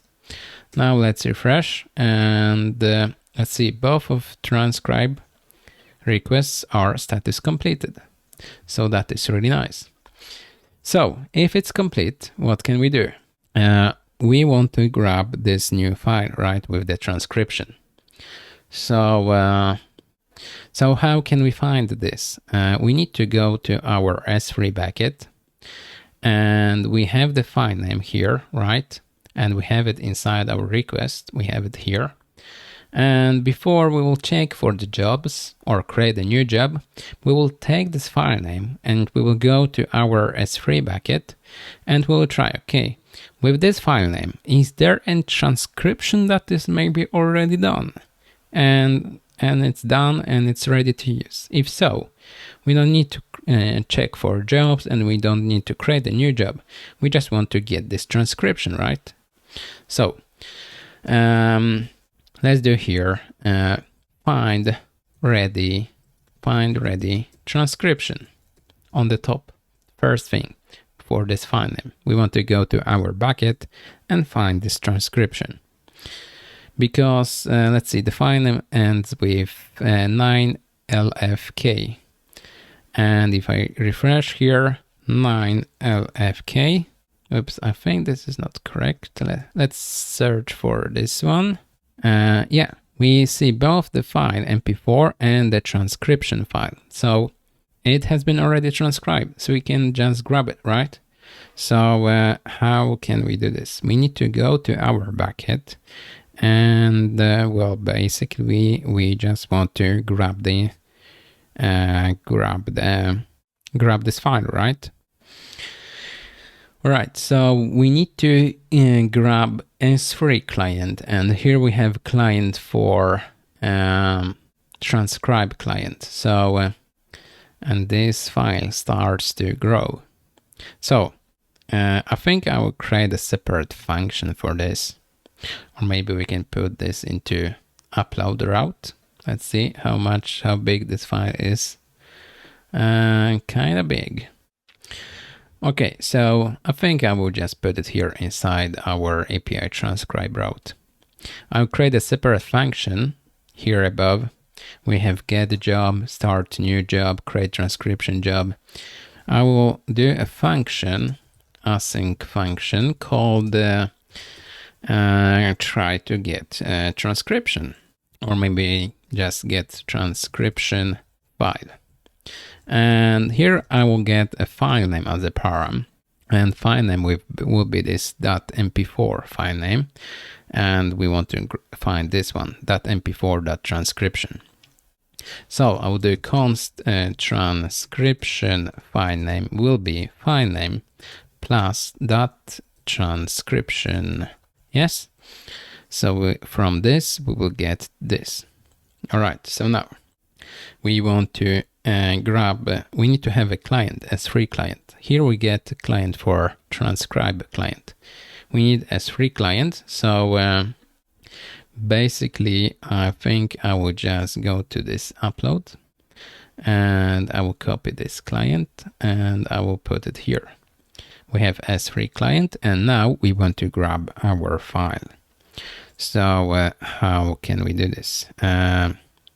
We need to send a command called get object, but maybe we can do this without, or maybe let's define this command here. Const get object command equals new get object command from AWS client S3, and here inside we need to specify the bucket, and it's process env bucket name and the key of the file, and it's just transcription file, right?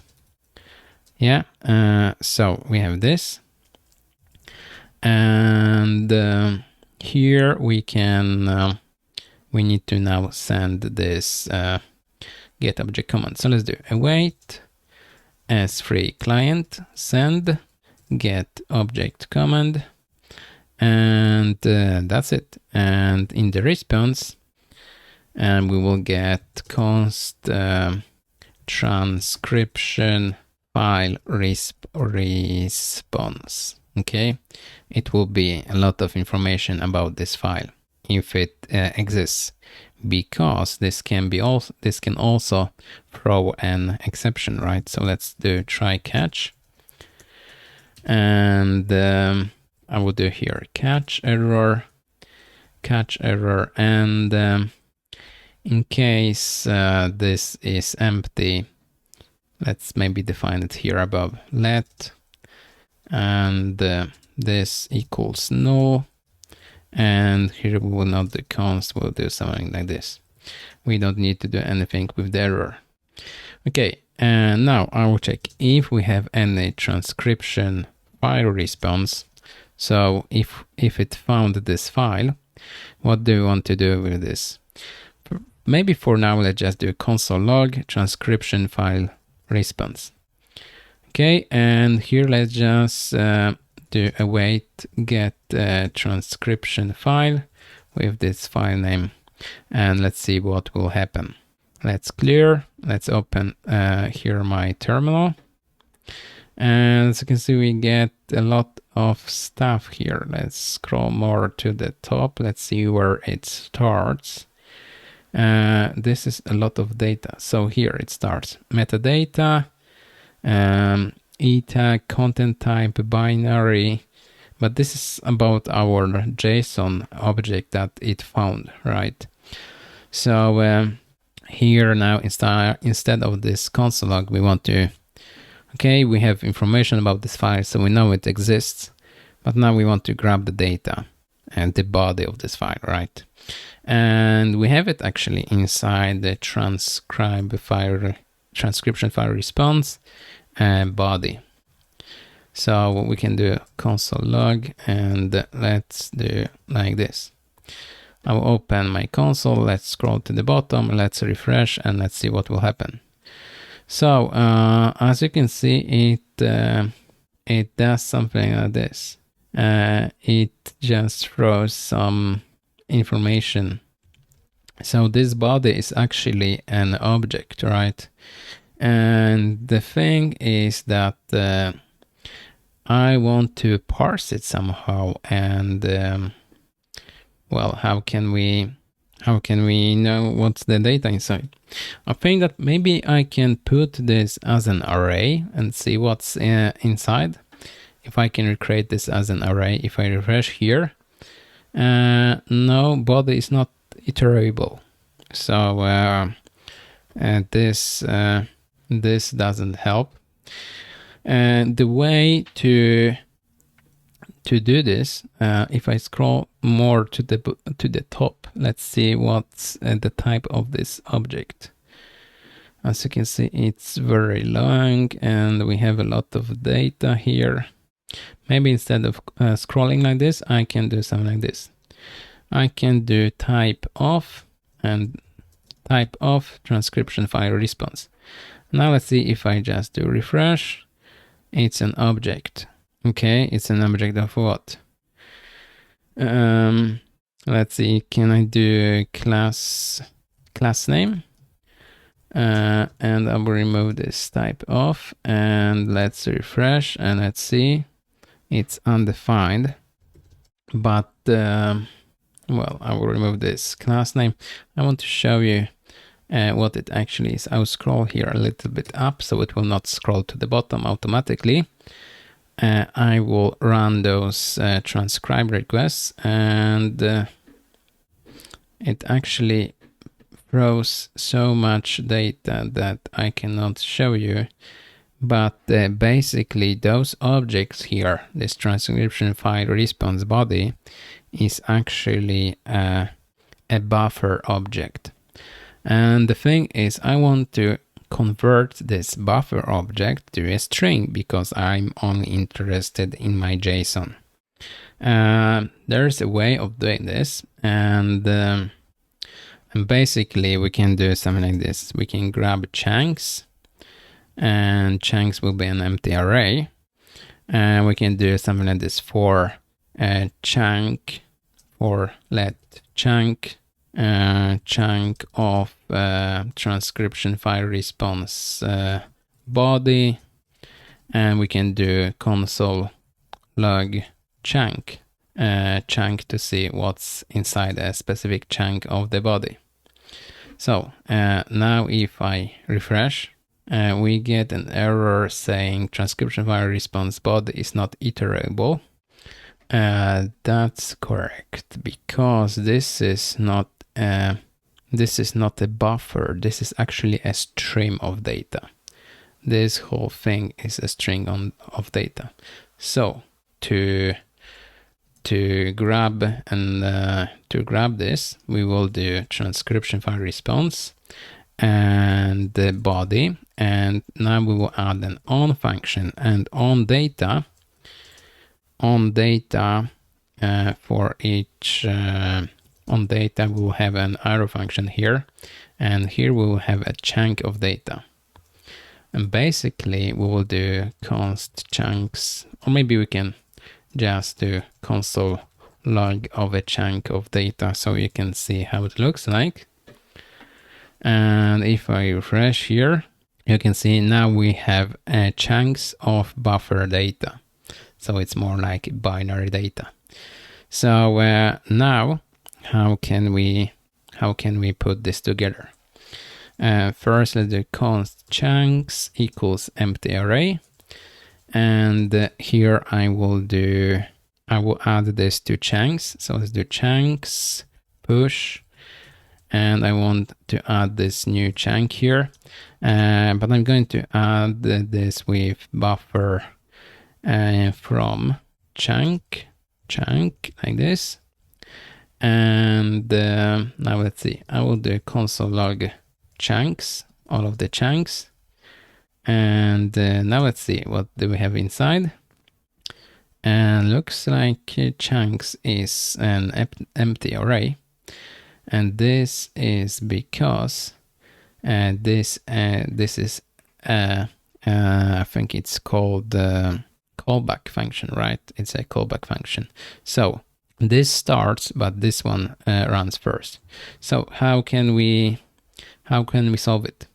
I will create a separate function called async function stream to string, something like this, and it will take a stream, and our stream is actually this .body part.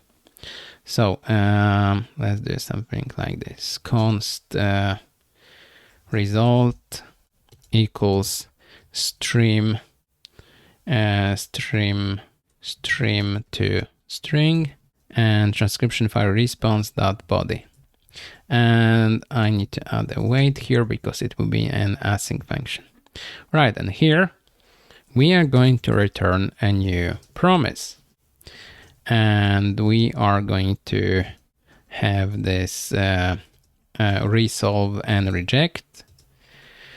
And now with this promise, first we are grabbing this stream and we are adding this on data as we had before. But first we need to prepare chunks, right, as we had before. And on data we get a single chunk, and with this chunk data we are doing chunks push and buffer from new chunk here. Right. Stream can also throw a callback called end if it's done reading the stream. So if it's done, then we want to just resolve our promise with the data. And the data is inside chunks collected, right? But I will return it with buffer concat, so we will join those chunks together. Concat chunks, and I want to do let's do to string with UTF-8. Okay, let's see. Yeah, I think this should work. Maybe not like this. I think it should be UTF-8 like this. Yeah. And but stream can also fail. So let's add on error, and we'll just run this reject function here just in case.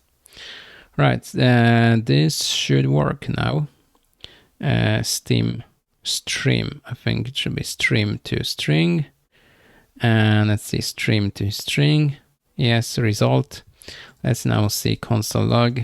Let's do S here and S here. Now I will do refresh, and let's see what we have inside. Oh, we have a big JSON here. That is much better, and this is inside our S. So here we can actually do a response with JSON to our browser. So let's do return response JSON, and we want to return here object, and we are always doing the status. So I think maybe we can do also here status saying completed, and we can also return this data here, right? Transcription. So let's put this transcription here. So now if I refresh, I will clear this and refresh again. We have 2 requests, and now let's see. This one is completed. This one is completed as well. And the transcription looks like transcription doesn't shows up in the response. Let's see why. I don't know why. Let's see. This was a really long string here. I think we need to do something like this. JSON parse, and we need to parse this JSON first, right? I'll put this like this, and let's see. I will try to refresh again, and now status completed, but we don't see this transcription. Well, that is weird. Let's see here. I will do console log and let's do transcription so we can see what's if we are getting there. Yes, we are. We have status completed, job name. Okay, and results, job name, results, blah, blah, items. Something is wrong here. We have this transcription. Let's see, do we have any more console logs here? No, this is the only one. So we have transcription. Okay, maybe this is because we have too much information here. Let's see, no, this looks fine. And let's see here, we have only status completed. I will restart my environment just to be sure that everything is fine here. Let's clear this, let's refresh. And yeah, we have those console logs with status completed. And let's see. Okay, now I know why it doesn't work. We are running this function, but instead of doing this return response here, we need to do this here inside our get request. So let's get rid of this. And here I will just do return this JSON. Return this JSON. Right, and that's it.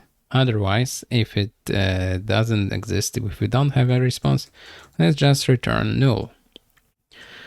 And here we can just grab it. Transcription equals this.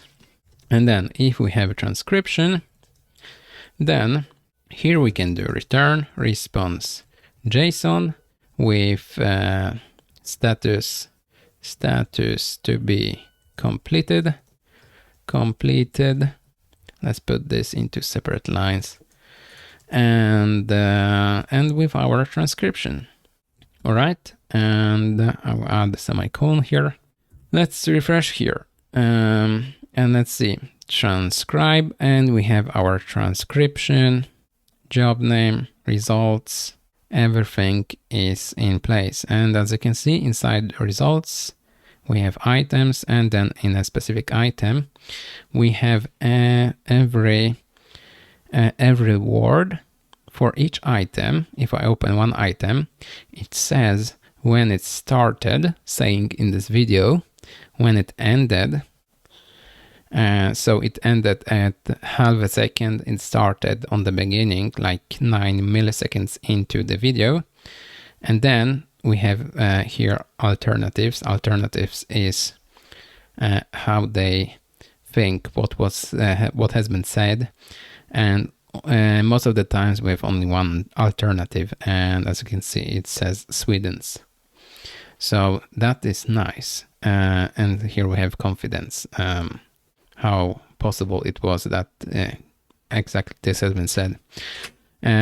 So we have our transcription, and let's see, inside console we don't see anything, but we can actually grab it from file name page. We have here a result that we can do that then result, or maybe not result, it should be called the response arrow function. And let's do console log response. And now we can get it even in the browser. So after a few seconds, now we need to refresh. But as you can see, we get a response with the data. And inside data, we have status completed. So first, let's grab status, const status equals response data status. All right, and let's also, I will add here question mark just in case we don't have any status. And here I also want to grab transcription.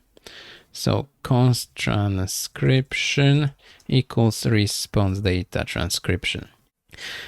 And now this status on the new files, if we just uploaded this file, it will be still transcribing. So we need to check if status is in progress. In progress, I think it was called in progress. And if it's in progress, then we need to show this on the page. So let's create a state for this called is in progress, and set is in progress. Use state, default is false. Maybe not in progress, or I think we can rename it to is transcribing, and set is transcribing, and use state default will be false. And if it's in progress, we will do set is transcribing to true, and otherwise we will do set is transcribing to false. All right, and here where we have our return, we have our file name. Let's also add another div saying if it's transcribing, and it will just be, let's put the JSON stringify is transcribing. So now we can see it's transcribing false because we are done. But if I upload again a new file, or the same file, but I will just do this again, you can see it says now it's uploading. I will open also here console just in case, network. This takes like 10 seconds or so. Now it says is transcribing false, and now we get true. So at the beginning it wasn't transcribing, but then it started. And and we know it started transcribing. So here we know it started transcribing, and we set this is transcribing to true. And here I will add another use effect so we can refresh this data, because for now we have this in progress, and here same in progress, but after 3 seconds or so we want to try again and check, is it done, is it done, is it done? So let's do something like this. I will create a function called get transcription. And basically I can just put everything from here to this, and I will run this function here, get transcription. So when we get the file name from this params, I will run get transcription, and what it does, it just it runs this API and tries to update our state with information. Is it transcribing or grabbing the transcription? But here we know that it is transcribing because it's in progress. So basically we want to wait here a few seconds, like 3 seconds or so, and then ask again. And we want to ask again until it's done. So here I will do set timeout, and I will run get transcription after 3000 milliseconds. So now if I refresh, it's transcribing false, and we have transcription, and status is completed, so it will not ask again. But if I will upload again here, I would just first refresh just in case. If I upload a file here, it's uploading now. After 10 seconds or so, it will redirect us to a new ID page with this unique ID. For now, it's uploading pending, and now it's transcribing true. As you can see here, we send this, and now after 3 seconds, we send another request, because we are asking, okay, now it's completed, status is completed. But if the status is completed, we should get the response, right? And we get the response here. So the status is completed, and we get the transcription. And now, as you can see, I can scroll down, but even if I scroll down, I cannot find any more requests because it stopped it stopped running this function over and over again because status is completed, and we have and now we have transcription. So is transcribing to false, and we can do here console log transcription, so we can see inside our console what's inside. So inside we have account ID, job name, results, items, and our transcription, and all of the words and pronunciation and dots and everything here inside. So now the next thing is, we should show these words. For example, here we have off, a single word, and here we have another word. So maybe we will show it on the page. All right, so we have something to see. So let's do const, and I will create a state called AWS transcription items equals use state default will be empty array. And to get to those items, we need to go to results items. All right. So here I will do set AWS. Oops. I forgot about the setting function. Set AWS transcription items. Set AWS transcription items. And we need to go to transcription results items like this.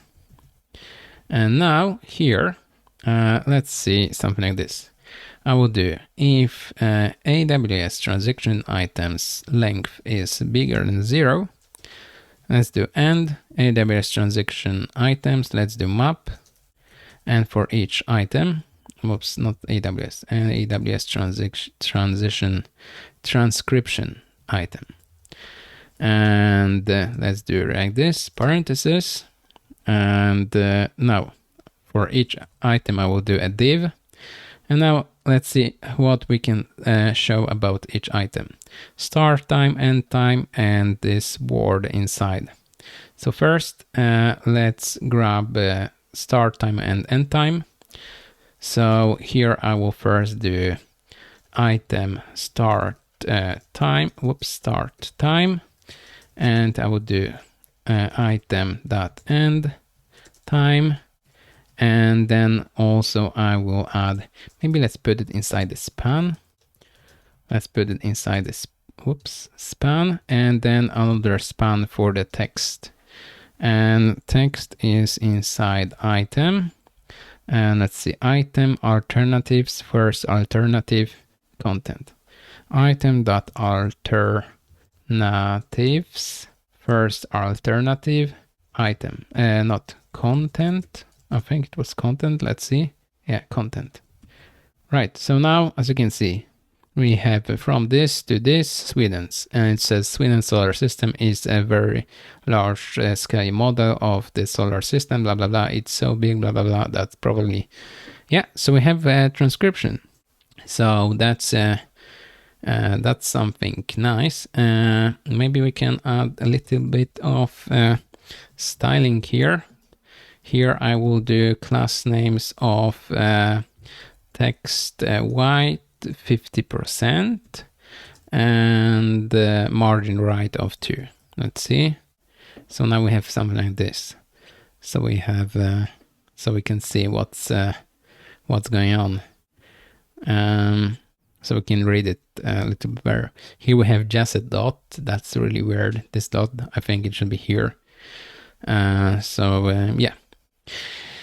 So we have a transcription of a video, so that is really nice. But the next part will be actually that we need to take this video and we need to put those texts into the video to create a new video with those texts at this specific timestamps, right? So, for example, this first word should show on the beginning of the video, like 9 milliseconds in, and then it will be shown until half a second is passed, right?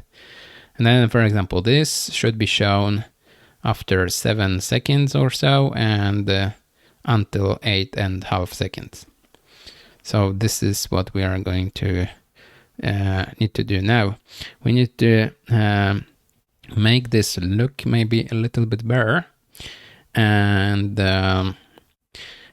also we should probably make those texts editable, right? So so this should be editable if you want to change this, for example, from Sweden's to Stockholm's, and I don't know, if maybe AWS was wrong about the 1 or 2 words, you should be able to edit them before we will put this into video. So I think this will be the next thing that we need to do. We need to make this editable, all those texts, so we can edit and add them if we want to modify before we will put them into a video.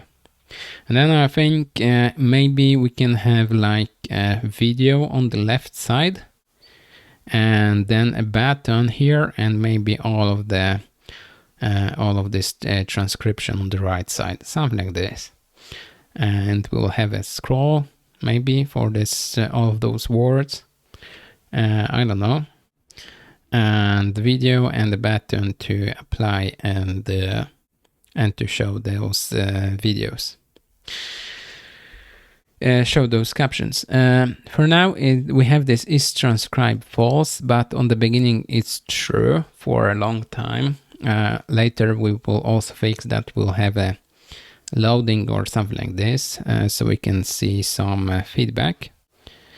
For now it's just is transcribing true or false. And we can have later a preloader or a spinner or something like this. But now let's focus on putting those words into a video, and let's make them editable.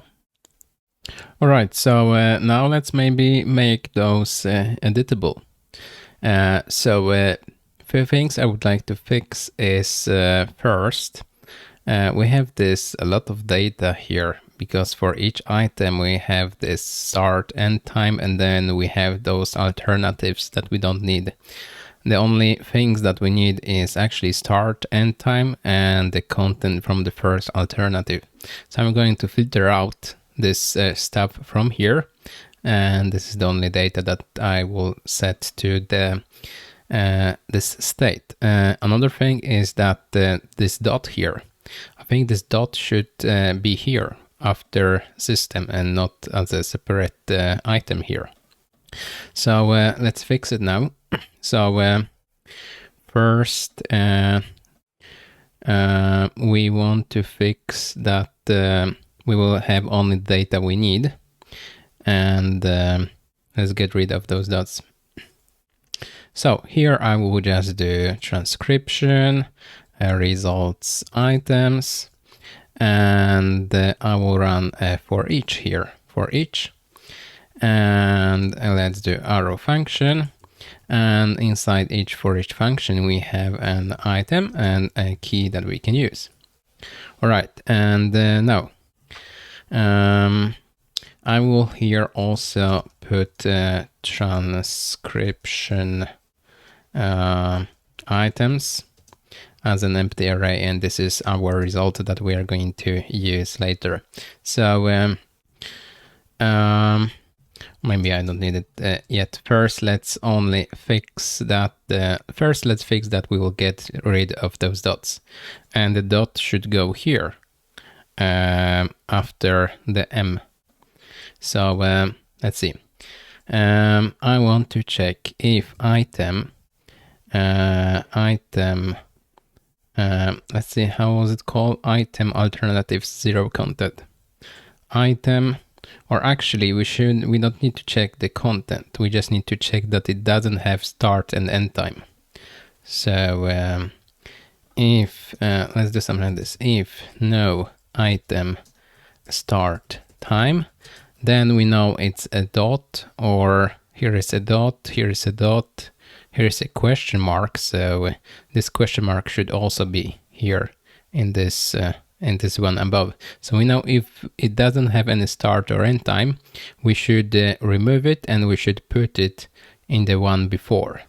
So to put it on the one before, we need to do something like this: transcription results items and key -1 to get the one that is before, and then we have alternatives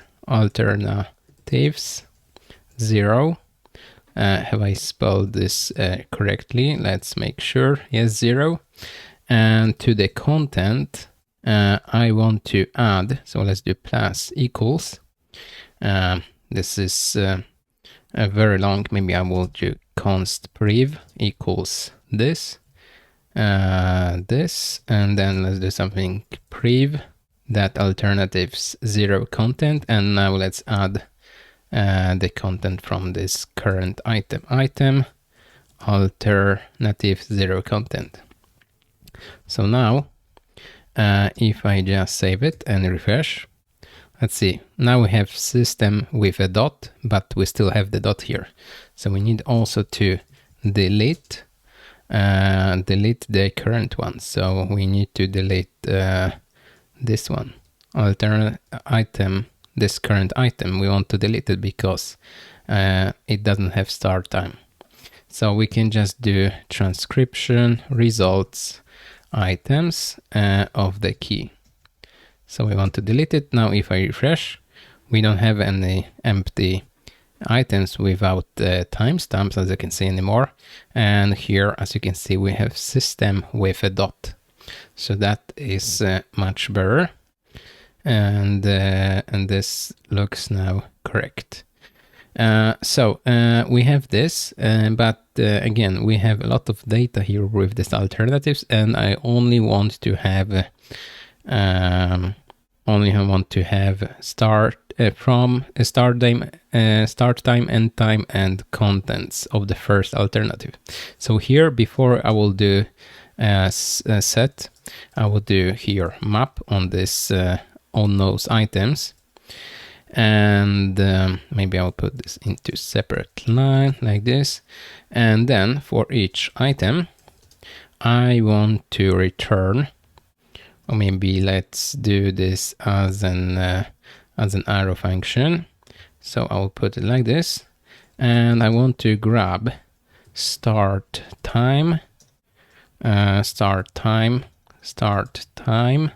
and time from item, and I want to grab content from item alternatives of 0 dot content. Yeah, let's see, is it correct? Alternatives 0 content. Yeah, and then I want to just return all of this: start time, end time, and content. Okay, and this way we don't need to do alternatives of 0 here anymore. We just do item content. And let's see, and everything works fine. So yeah, now we fix the structure of this. Maybe we could actually have this as a separate function somewhere else. Or maybe, I don't know, let's put it as a separate function. We have this app here, components. So let's do a new directory called libs, and I will do a new file called AWS transcription helpers.js, transcription helpers. And I will export a function called clear transcription items, something like this. And it will, or maybe just clear transcription. And it will take a transcription object that we get from AWS, and it will return the cleared one. So first it will do this. So let's put it here. And then it will do this map thing. So let's take this and let's put it here. And here we'll just do return. And clear transcription. Yeah. Now let's go back here. And we have this now empty set AWS transcription items. And well, let's see here in the function. I think that this will only get, let's see, transcription items. If it's, yeah, it returns only the items. So I think the function should be renamed to clear transcription items. And here we will have items as an input. So let's do it like this: items for each, blah blah blah, and here again items, and same thing here and here. We have only items, and the previous will be items of key -1. Yeah, that's correct. So now let's go back here to this page and set AWS transaction items, clear and transcription items, and we just need to pass items here that are inside transcription results items. I think it was like this. I will put this into separate lines, and now let's see. Yeah, everything seems to work. So now it looks fine. Now I would like to fix that. I don't need this file name here first, so let's get rid of this file name. And in is transcribing, we have this is transcribing information, but we don't have information is it fetching or not. So here maybe I will add also a state for this, is fetching info, and set is fetching info. Use state default will be false. And now here we have this Axios request. Let's do set is fetching info to true, and after we fetched we have this dot. Then let's do set is fetching info to false. And now here we have this return. And first we will do if is transcribing. We will return here a div that will say transcribing your video. Yeah. Then we will also have is fetching info, and then let's do return and div saying fetching information ... And here I will also add ... So I don't need this one, and yeah, now it's much cleaner. And if I refresh transcribing your video, yeah, this looks fine. Is transcribing seems to be true. Let's see. If transcribing is true, it's if it's in progress, and if it's not, let's see. Yeah, something is here. Okay, here set is transcribing. Something is wrong. I'm not using set is fetching info. Here we should have set is fetching info and set is fetching info. And yeah, so on the beginning of this function we are setting set is fetching info to true, and then after we get the response we have this set is fetching info to false. And then for the is transcribing we have this function. If the result is in progress, status is in progress, then we set it to true. If it's not, then we set it to false. Right, and now if I refresh, fetch information, and then we have this. So that is nice. Now it would be nice actually to be able to edit all of those, right? So I'm going to, let's see. We are printing them here. Maybe it would be nice to have a component, but let's fix it this here for now. So for each, we have the start and end time. We need 2 inputs for each. Maybe it would be nice to have like a component for each item. Yeah, I will create a component. So inside components, I will do new file and let's call this one, I will call it transcription item.js, and as the export default function, transcription item, and let's return a div, and I will put here all of this whole div I'll put here inside. I don't need this extra div here, so I'll just paste it like this. And I need to have this item here so I can print all of the information. And here we can do just transcription item, and I'm going to put this item like this. And now let's see, transcription item is not defined. Transcription item, let's see, transcription item, transcription item. Okay, now it's imported here on the top. Yes, that's correct. And it looks fine. So now I want to do something like this. I want to create an input for the start time. And maybe first let's reformat this. Format didn't work as I wanted, but I want to put this here, and let's put this here and this here. Yeah, something like this. Or maybe let's put it into super nice.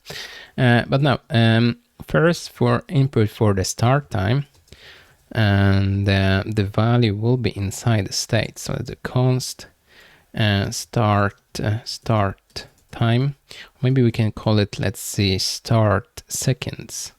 Yeah, let's call it start seconds and set start seconds equals use state, and the default will be item start time. Yeah. So now we have this here. Let's do start seconds, and well, on change we will do event. With this event we'll do set start seconds event target value. I'll put those into separate lines so it will be easier to read. And now let's see, we have those inputs here. Really cute. Now I need to add some class names for those inputs. So let's see, text black, and it will be visible. Yes, that's correct. But well, I will make them background transparent. Yeah, something like this, or maybe I can make them white, but like 10% white. Something like this, yes. Or maybe 20%. Yeah. And now for this main div, I want to add some margin on the top and the bottom of at least 1, so we'll have some spacing. Yes, that's correct. Now, width of this, let's do 6 of this input. Maybe 6 is not enough. Let's do 24.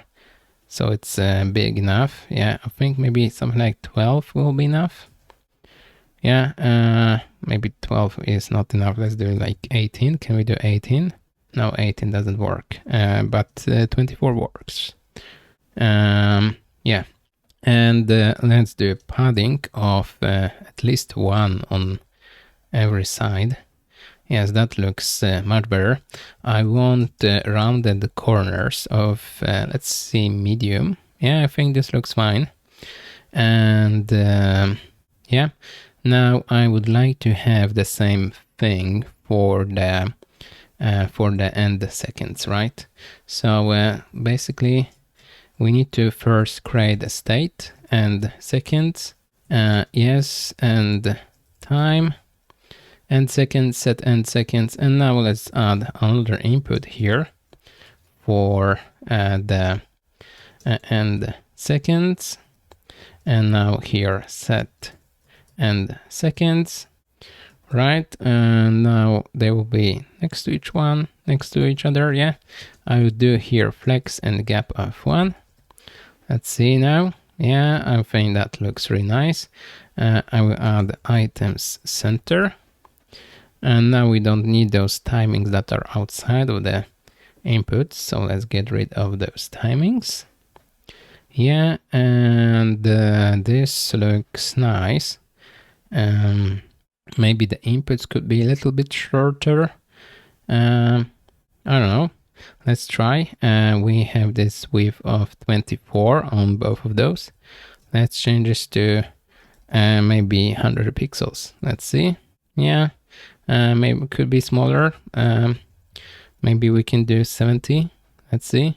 Yeah, I think 70 works nice. This will be good. Now, let's see. This looks nice. And yeah, this works nice. Now, even the word should be editable, right? So let's do const and let's do content and set content. Use state default will be item content. And now let's see. Instead of the span, I will do an input like this one. And here I will have a content. And on change, I will do set content. Okay, and yeah, this one could be a little bit larger, right? So let's try with 12 if it's big enough. No, it's short. It's 24. Yeah, this one is better. Maybe too short for centimeters, but good enough for other. And but it works. So we have those transcriptions here. Would be nice maybe to have headers here on the top that will stick. So let me go to the file name page. And here maybe I will put a div. And we need to have this div of type, we need to have it flex with gap of 1. And here we want to have same sizings that we have here. So with 70, and with 24. So a class name a width of 70 pixels. From seconds, and now the second one, and seconds, and the last one will be 24 here, and here will be content, and we don't need those colons, I guess. Now let's see. Yeah, maybe we can just do from and end, from and content. Yeah, let's see what happens if we add sticky to this one, and we want to add top 0. Let's see if I refresh. Yeah, then it sticks, but it needs to have some kind of background here, right? Otherwise, well, it's not visible. So for each of those divs, I need to, or maybe on this div, I need to have some kind of background violet 800, something like this. Almost. Let's see. This one is too big. I want the sizing to be the same as we have it here. Well, maybe an easy solution would be to have the same sizing on all of 3 columns. So I will put, instead of 70 pixels, I will put 24 here and here. So we have something like this. And now I can go back here and do the same, 24. And now we have something like this. Maybe we don't even need sizings on the columns, and they will be sized automatically. Let's see if I make a div of class name with max width of XL, and I will put those rows here inside, and even the headers. Let's put the headers also here inside, so you can see now it's a little bit shorter here. If I change it to XS, then it's this short, and that is nice. So now here inside, I will get rid of those widths, and let's see what happens now. Now it's this big, and that's not really good. Let's see why it's bigger than its parent. Here is the parent, here is the first column, and here are other columns that are here are other columns. Let's see why those are bigger. I think because of the inputs. We need to do change that inputs have the width of auto. Let's see. No, it didn't help. Let's see. Input here. Let's see. Width auto. No. Shrink. Flex shrink to 1. No, it didn't help.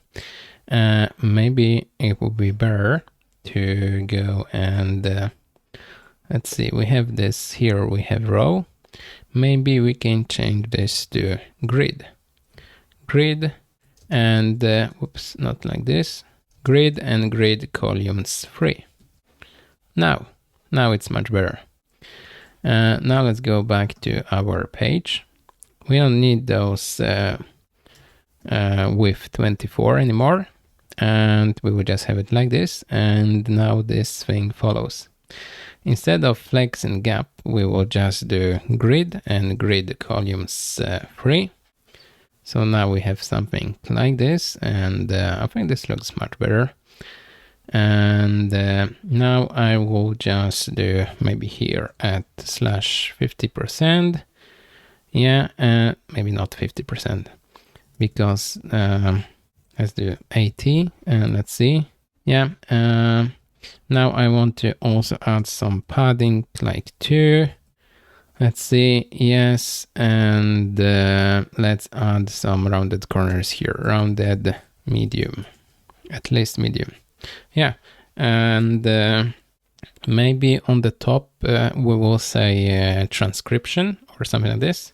So here, let's do H2 with some class names and transcription. And text will be 2XL. Let's see. Transcription, yes. And I want to add some margin bottom of at least 4. Yes, that looks nice. And yeah, this looks nice. Maybe we can make it more transparent or something. The text white 80. Let's see. Yeah, transcription. And then on the right side, we will have a result. So here we have a div that has this max width of this. Let's put another div. And oops, I want to have a div. And for this div, I will put grid, or maybe I'll just, yeah, let's put grid, grid, and grid columns 2. So I can have 2 sides. And now the left side will be this. And basically I don't need this max width of XS anymore. Okay, and now the second part will be the one with result on the right side. Yeah, so here will be the result. And I want to have some gap here, gap of at least 4, but maybe 8. So we will have some spacing here. Yeah, let's do more. Let's do 16. Yeah, so we have something like this. Instead of result, I want to have something like this, but let's add more transparency. let's do like 60, and I will copy this and I will put it here. And let's put the result. Yeah. So we have transcription and result. And of course, for the result, I want to show the video, right? And so how can I show the video? I think that because we uploaded the file with public read, we can do something like this. I can do a video, and here I can do HTTPS, and I think it goes like this. First the bucket name, so David Epic captions dot s3 dot Amazon AWS.com / and then the name of the file. So let's try with maybe this one, or maybe we could actually just use the file name that we have here. So we can just do file name, right? So let's do plus file name, and let's see. And as you can see, it just worked. I'll put this into separate line, and well, I want also to add the controls like this, so we can play and pause. And for now, we don't have any captions, right? So let's see. I will add a state for this because I want to create a cover on this. Let me see. I'll put a div with class name relative because we don't have any captions yet, so there is no need of playing this. And I think it would be nice to have a button that will say put captions. Or maybe we can put it above. Yeah, I will put it above. So no, nothing here. I'll put the div with a button, put captions, and I want to have this icon on the button. But first, let's add some nice looking classes, maybe same that we have here, the green button. I don't know. Maybe we can make a nice looking purple or green. Let's see here. I think we can do a green. So let's go to the upload form here, and I will just copy some class names here. We have this here. So I'm going to copy this, and let's go to our file page, and here is our button. And let's put this, put captions. And I want also to put this into a span, and I want to have our sparkles icon. Yeah, that looks nice. And now I want also to have some spacing here from the button. So from the div here, let's do margin bottom of 4, and this looks nice. And now for the video, let's put the video inside the div as well, because I want to have rounded corners on the video. Class name, rounded large, and overflow hidden. So now we have rounded videos here. Let's do maybe even XL. Yeah, so now it looks better, I think. We have this button here, put captions, and maybe we can have apply captions. Yeah, I think it looks really nice and really cute. And well, now we need to fix that when we click on this button, it will put captions to this video, right? So for now, if I play it, you will probably not hear the what he's saying, but as you can see, he's saying something, but we don't have any captions here. And this is what I want to do, that when you click on it, it will edit this video in the background, and it will create a new video that is the same, but with the captions here on top of the video.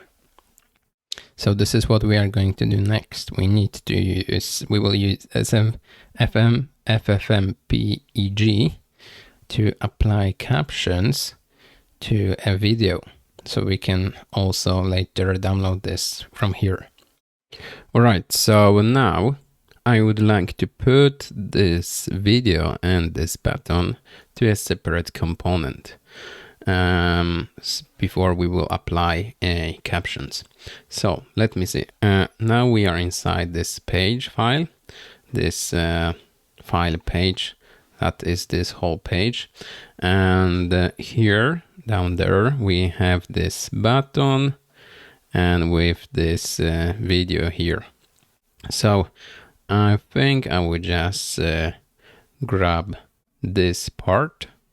So the button and the video with the divs surrounding them, and let me cut it from here, and I will put this as a new component. So inside components, let's do file, and let's do, maybe let's just call it result column, or maybe result video, something like this, .js. And here let's just do export default function, and now result video, and here let's just do return. And inside, because we have two elements, HTML elements, I will need to put React fragment here. And now I have those two divs here inside this React fragment. Now, as you can see, we have this file name that is undefined. So I will put this here as a property, file name. And now let's use it on the page. So here under the result, we need to put the video, result video. Yeah. And let's put file name to be file name. And yeah, like this. Okay. Now, before we will send because we also need to send those captions to this component, right? But I think there is a small issue with those. Each caption row is this transcription item. And here we are editing state, but we are not saving it back to this item, right? So basically we have a state for every row that we cannot access. So I think that instead of having this this way in this state, we need to save it back to the object. So let me try remove this. And now for the start seconds, I will do instead of start seconds, I will do item that start time. And here for end seconds, I will do item end time. And for content, I will do just item.content. And this will work, but now we need to fix those onChange functions, right?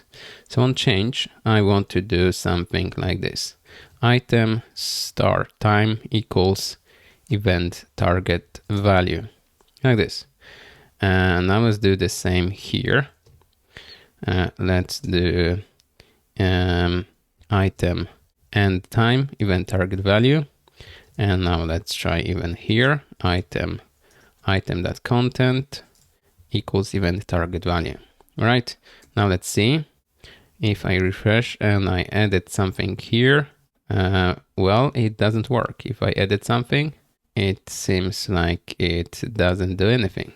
Let me test maybe here. Yeah, I edit stuff, but nothing happens.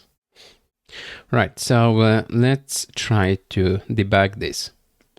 So how can we do this? Let's put a function called update or change, or maybe let's do this handle start time change. All right, and now let's put it here, handle start time change. and we'll have an event here. And let's maybe just do console log of this event target value. So we'll see what's inside. And I will do inspect here, console log. And let's see if we are adding stuff. Looks like nothing happens. Do I need to reload? Let's see. Let's clear. Yeah, nothing happens when I type here. Let me see. Value is this, and on change we are running this function. Handle start time change. Okay, because I need to add it here. And now if I type 2, you can see that I get 2 on the end. Right, let's see what happens if I do item start time equals event target value. Now if I type something, it prints this new value, but it doesn't update the item start time. So maybe under this I will try to do console log to see if it's updated. Let me refresh, and now let's see. Yeah, looks like it's updated, but as you can see here, we are using it, but well, it's not updated in the input. And this is because when you edit a property inside an object, item is an object, React don't see this as a change. That's why it doesn't trigger any re-render. So to fix this, we will need to have functions up here. Functions like handle start time change, and we need to remove this function here. We need to notify our parent that something has changed. And we of course also need item, and I will put this into here so it will be easier to see everything. We will have item, but then we will also have handle start time change and handle end time change and handle content change. Yeah. So now let's use those. Let's put this one here and this one here, and that looks fine. We don't need to use state here, so I can remove this import. Now let me go to the page and let's see. Here we are passing this item, but we also need to pass handle start time change, handle end time change, and handle content change. Right, and what do we want to do here is to, when this changes, we want to update this item, right? So we want to update this item inside this array. So let me, for now, put some empty arrow functions here, so it will not throw any errors. Yes, and now I would like to make this line a little shorter. So to do this, first I will put a React fragment here. I'll put this thing inside, or maybe I can even put a div here. I don't think it matters that much. Let's put this as a div, and now this is super long. So and it has two parts. First, we are checking that it's bigger than 0, and then we are doing this map. So let's first do this part, bigger than 0, and let's do end parenthesis. All right, and let's put React fragment here, or maybe we can put the div, doesn't really matter. And now let's do this part. So let's grab all of this, and let's start with those. And now let's see, looks fine. We are mapping through, so we don't need this one. All right, so now it looks fine. And now we can probably fix those functions now. So we have an item here, but we can also grab a key. And thanks to this key, when we get event on all of those changes, we can go to this state and use the setting function. So set AWS transcription items, and we can basically update this where the key is this, and for this specific item we can update, for example, start time, end time, content, and so on. So how can we do this? I will put this here, and let's do set AWS transcription items, and here we want to, well, we want to put the old AWS items, but as a new array. So I will do spread operator, and I will put this array here.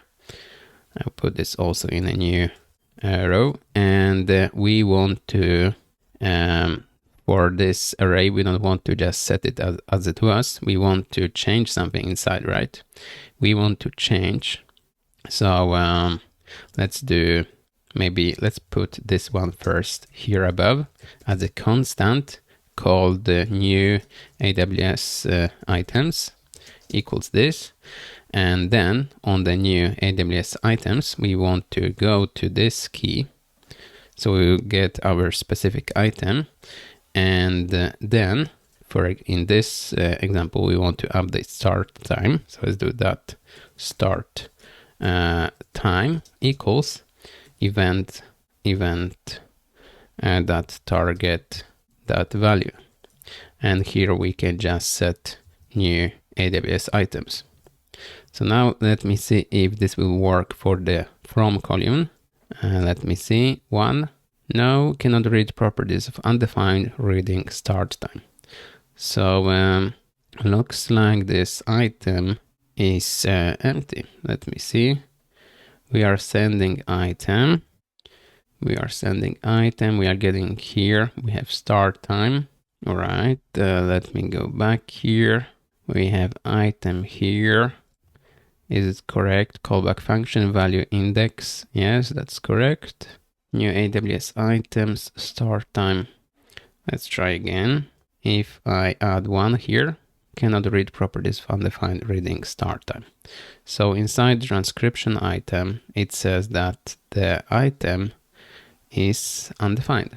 So to fix this, let's go inside here, and let's see if no item, so if it's undefined or something, let's just return an empty string.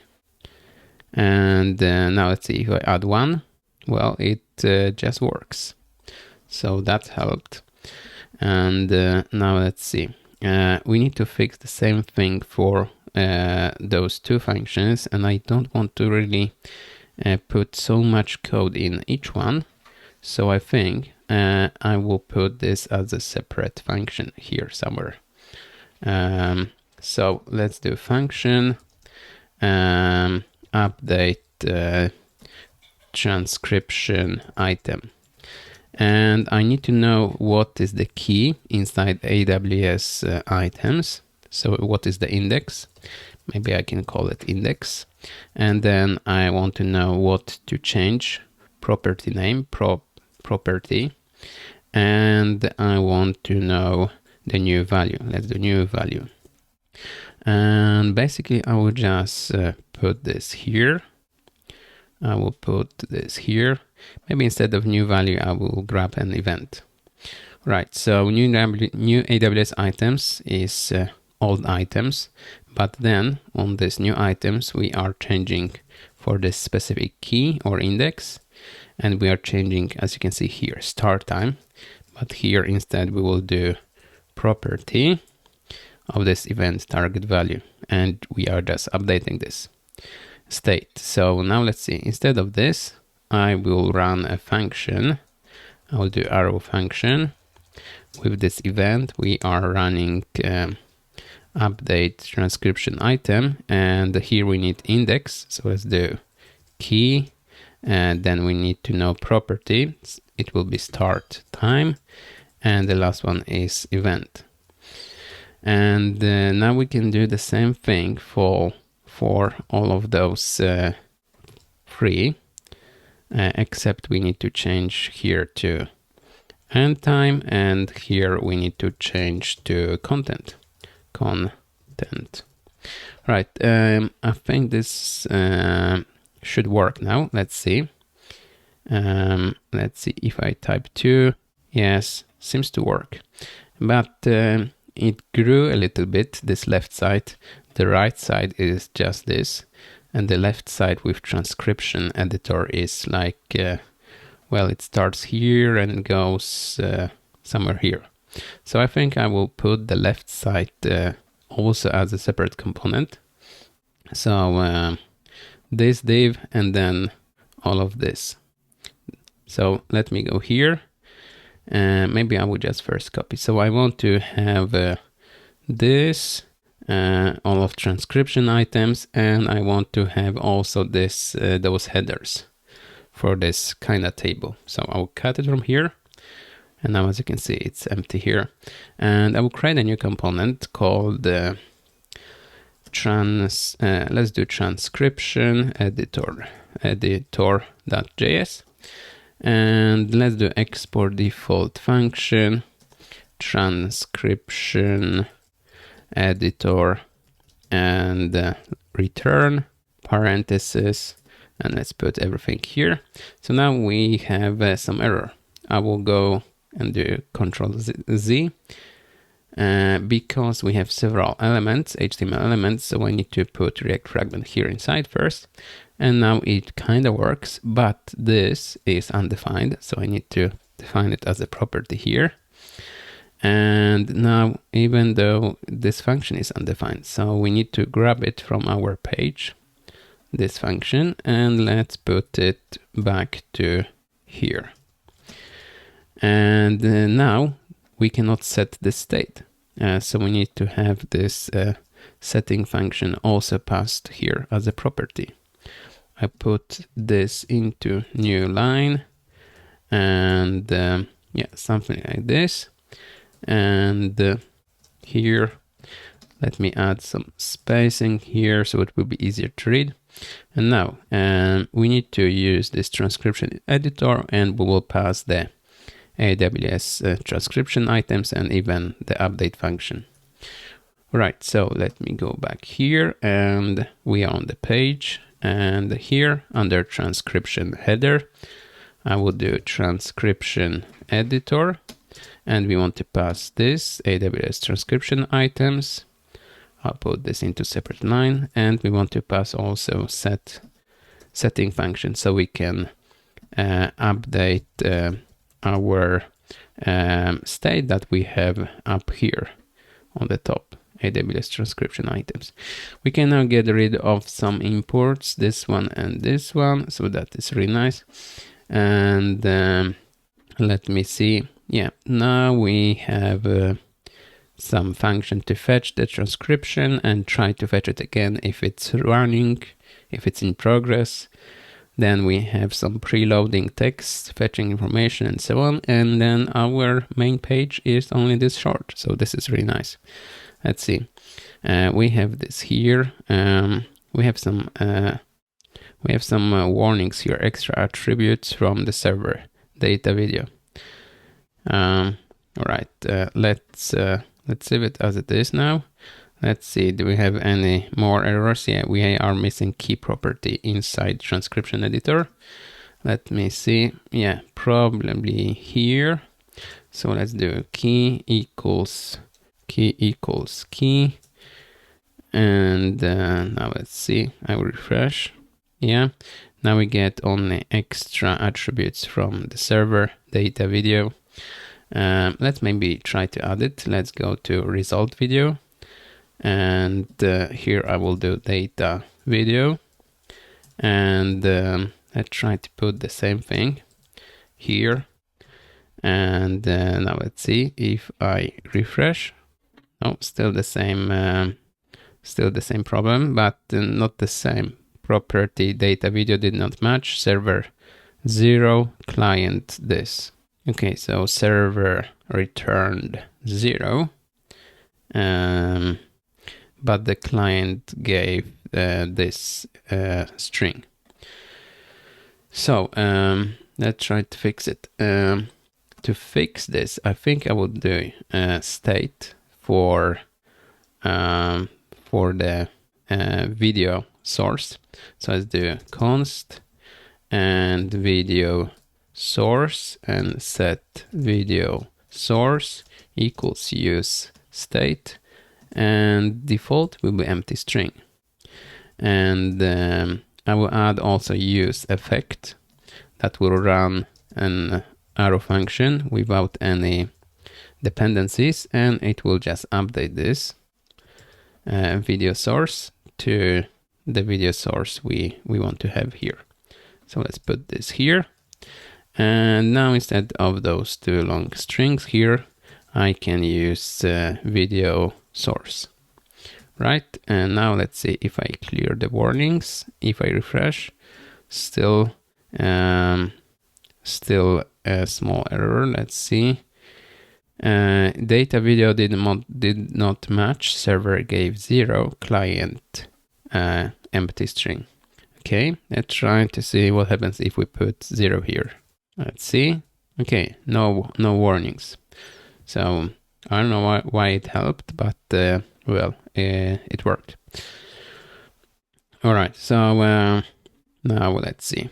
And now we would like to put an on click on this button and to make it work and apply the captions, right?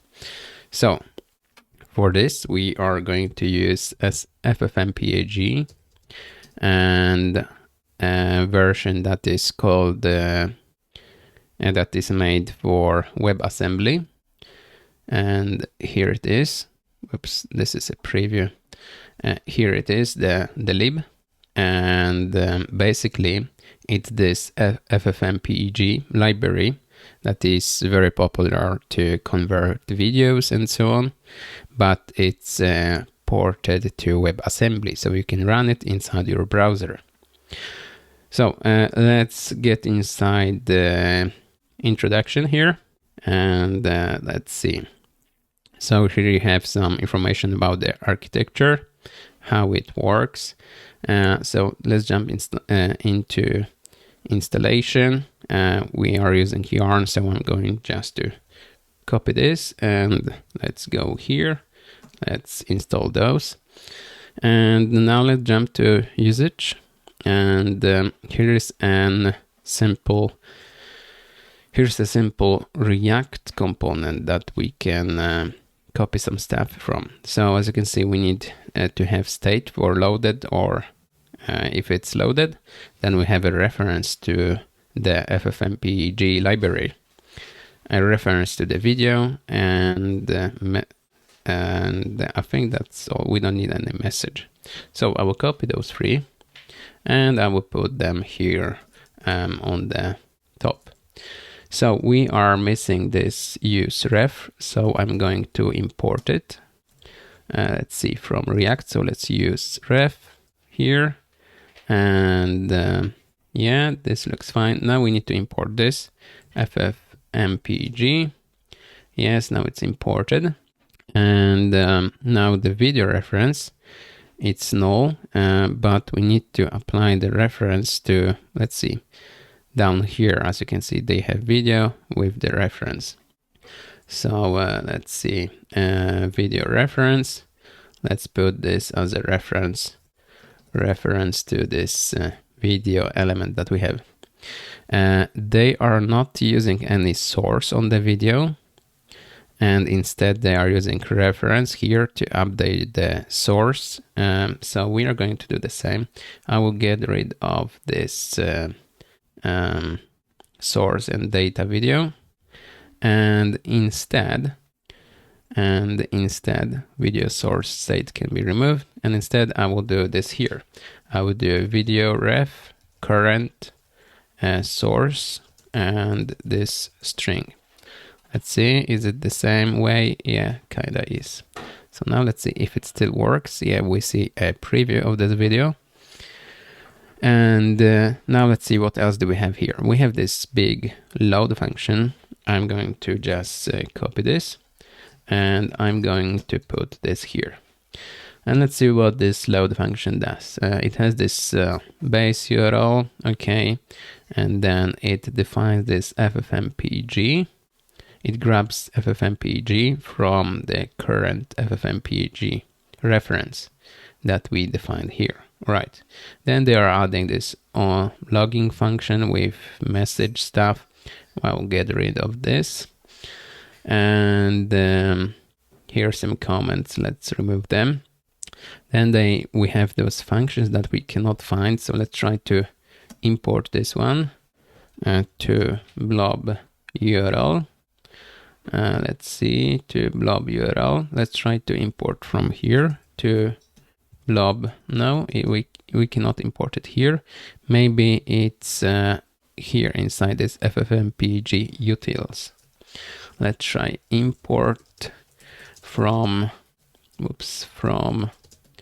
and let's do FFmpeg utils, and we want to import to blob URL like this, or maybe not, like this. Copy paste, and now it looks fine. I will add some icon here. Let's see, module is not installed, so it looks like this is not installed. Let's see, we added I think FFmpeg util. Okay, it should be without else. Right, now it's correct. And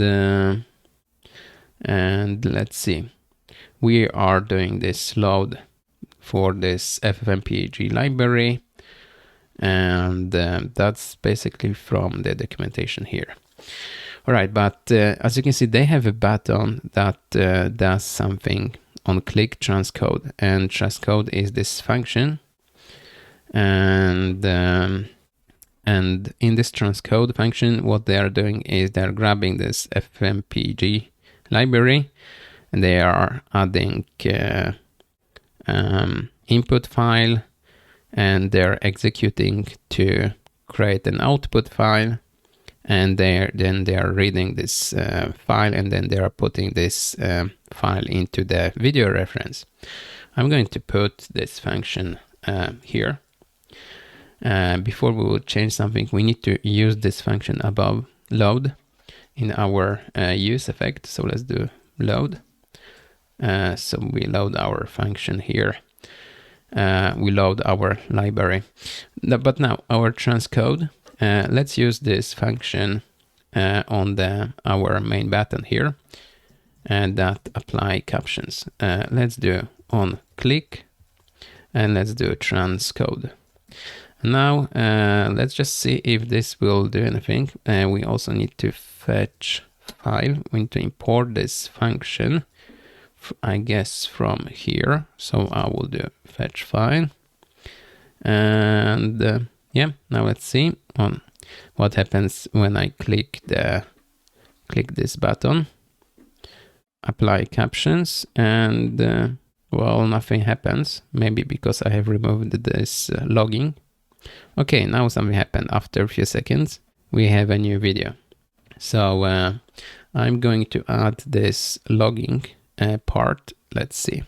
We have removed this log, but I will just grab it and I will put it here. I will not have any message reference. I just want to console log the message. So I will see stuff here inside. We still have this extra stuff, data video. On the video element, I will just put here data video, and let's just put 0. And let's see if this will remove the warning. Yes, it did. So let's keep it this way. Right, so now if I click apply captions, you can see that we are having some information about the progress. So let me scroll up here, and it's saying what frame is it at currently, and how is the conversion going on. So that is nice. And then when it's done, we have this new video here. But now, instead of showing this video, we want to show our original video that we have here in the file name. And also we want to have the captions on our video, right? So first I want to define the full URL of the video. So I will do const video URL equals, and I want to have all of this here, and this way I can just do here video URL. And now inside this transcode function that happens when I click on this button, we are grabbing this bunny video.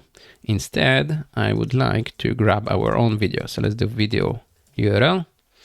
And now let's see. The input file is input.webm. It should be actually the file name that we have here. So let's use our own file name. Okay. And then let's also change this to file name. All right. And now let's see what it does here. It runs this execute on this FFmpeg, and well, it doesn't do anything specific. It just takes input and does output to MP4. You can change the extension here if you want, and you will have different format. But this is not what we want to do. We don't want to convert video to a different format. Instead, we want to apply subtitles, right? We don't have any subtitles here in this component, but we can go back to our page, transcription, here to this file page, and here we have result video, and we can pass the transcription items, let's call it, and let's just pass our AWS transcription items. I will put this into new line and this into new line, so it will look better. Now we can use transcription items as a property here inside. So let's grab it. Transcription items. I think it was plural. Let's go back. Yeah, no, let's do items. Right. Now we have transcription items, and let's do something like this. When we do run this transcode, I'm going just to add console log on our transcription items just to see them. Right. So I will do refresh here. And now let's do apply captions, and we get an error. Let's see what's the error. So the error says that this video from origin this has been blocked by course policy. Okay, so we have a problem here with course. I think this can be solved if we go to our bucket, and we go to, let's go to my bucket.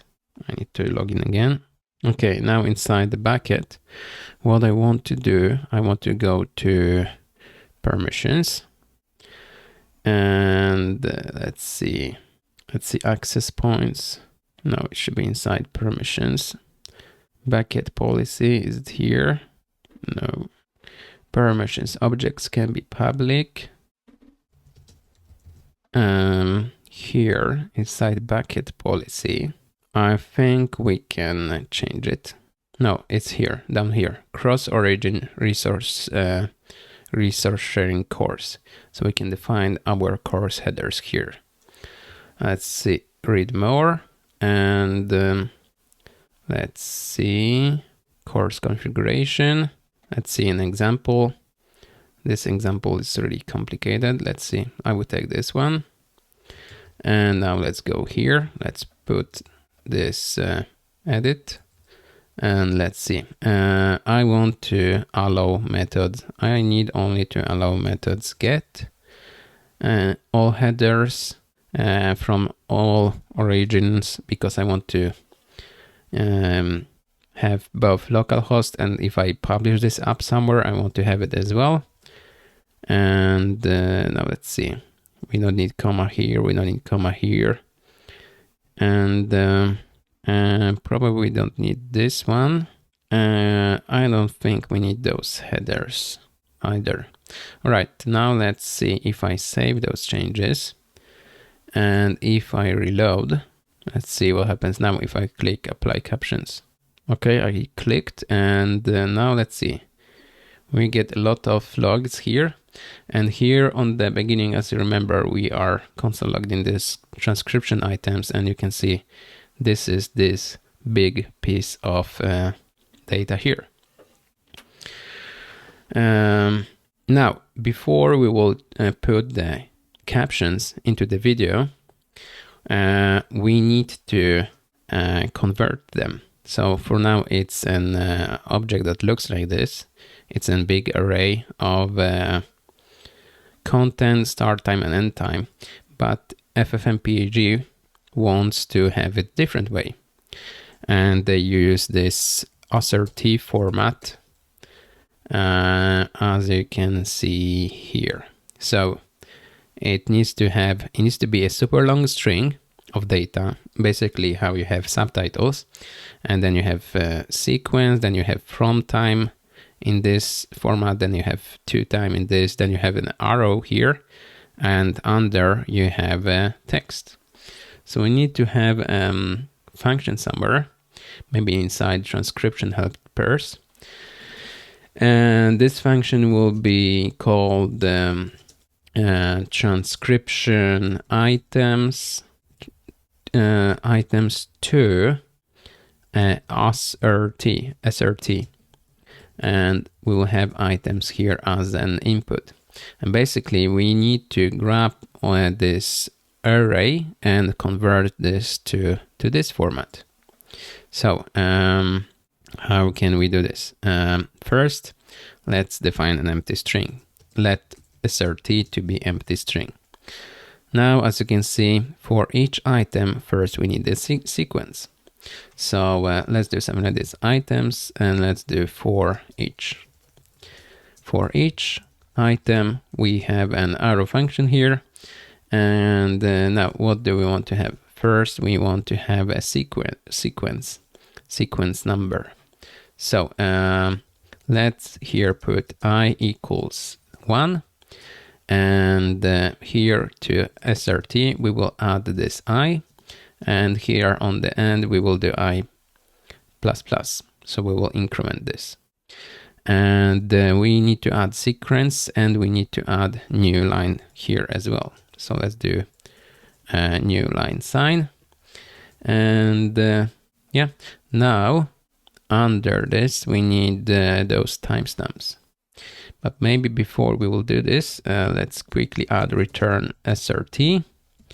And let's go back to our result video, and instead of console logging this, we will do console log transcription items to SRT, and here we will put our transcription items. And let's see how this will look like. So I will do console log, I will refresh here, apply captions, and let's see. Yeah, so we have those sequence numbers here, as you can see. 9, 10, 11, 12, 13, 14, 15, and so on. So it looks nice, but now we need the rest of it. So we need to have timings and so on. So let's go back to this function, and let's now fix the timestamps. Here we have a sequence, then we need to have timestamps, and then we need to have content. The content is really easy to add. We just add the content from the item, content, and we also add this new line. I think we need to add 2 new lines because we need to have a break here as well. So let's do SRT and another new line here. And now for the timestamps, we have this in seconds. So we have 0.009, or maybe here on the bottom we have 55 seconds in, and .389. But they want to have it hours, minutes, seconds with colons, and it's important to include those colons and those zeros. And here, instead of a dot, they have a comma. I don't know if you can see this, a comma, and then we have arrow, and it goes like this. So first, let's grab our start time and end time from item, and then each of those looks like something like this. Let's say 52 seconds dot 356. So this looks like this, and we want to convert it to something like this: 0000 colon 52 comma instead of a dot comma, and then those here. So let's see how we can do this. I will grab, for example, let's say this value, and I will try to I will put this here. I will open console because there we have some console logs. Let's see. So we have, let's see, start time equals this as a string, and now we want to convert this to be like this. So how can we do this? We can do this way. We can do something like this. We can do new date. And we can put start time. Oops, not like this, start time. And now it says invalid date, but I guess this is because the start time is a string and I want to convert it to an integer. So I will do parse int, and now it's a valid timestamp, and it's a valid date. And let's see what kind of date we got here. I will define it to I'll put it into d constant.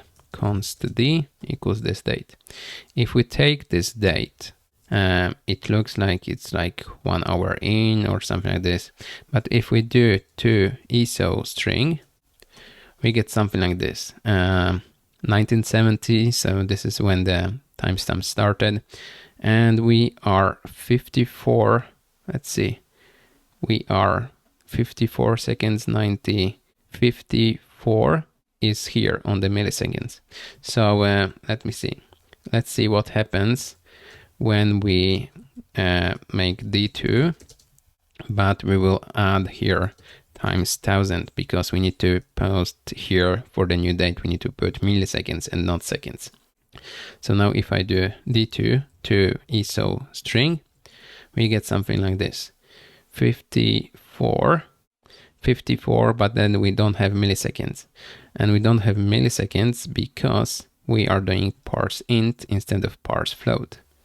So I will change this to parse float, and I will change it to d3.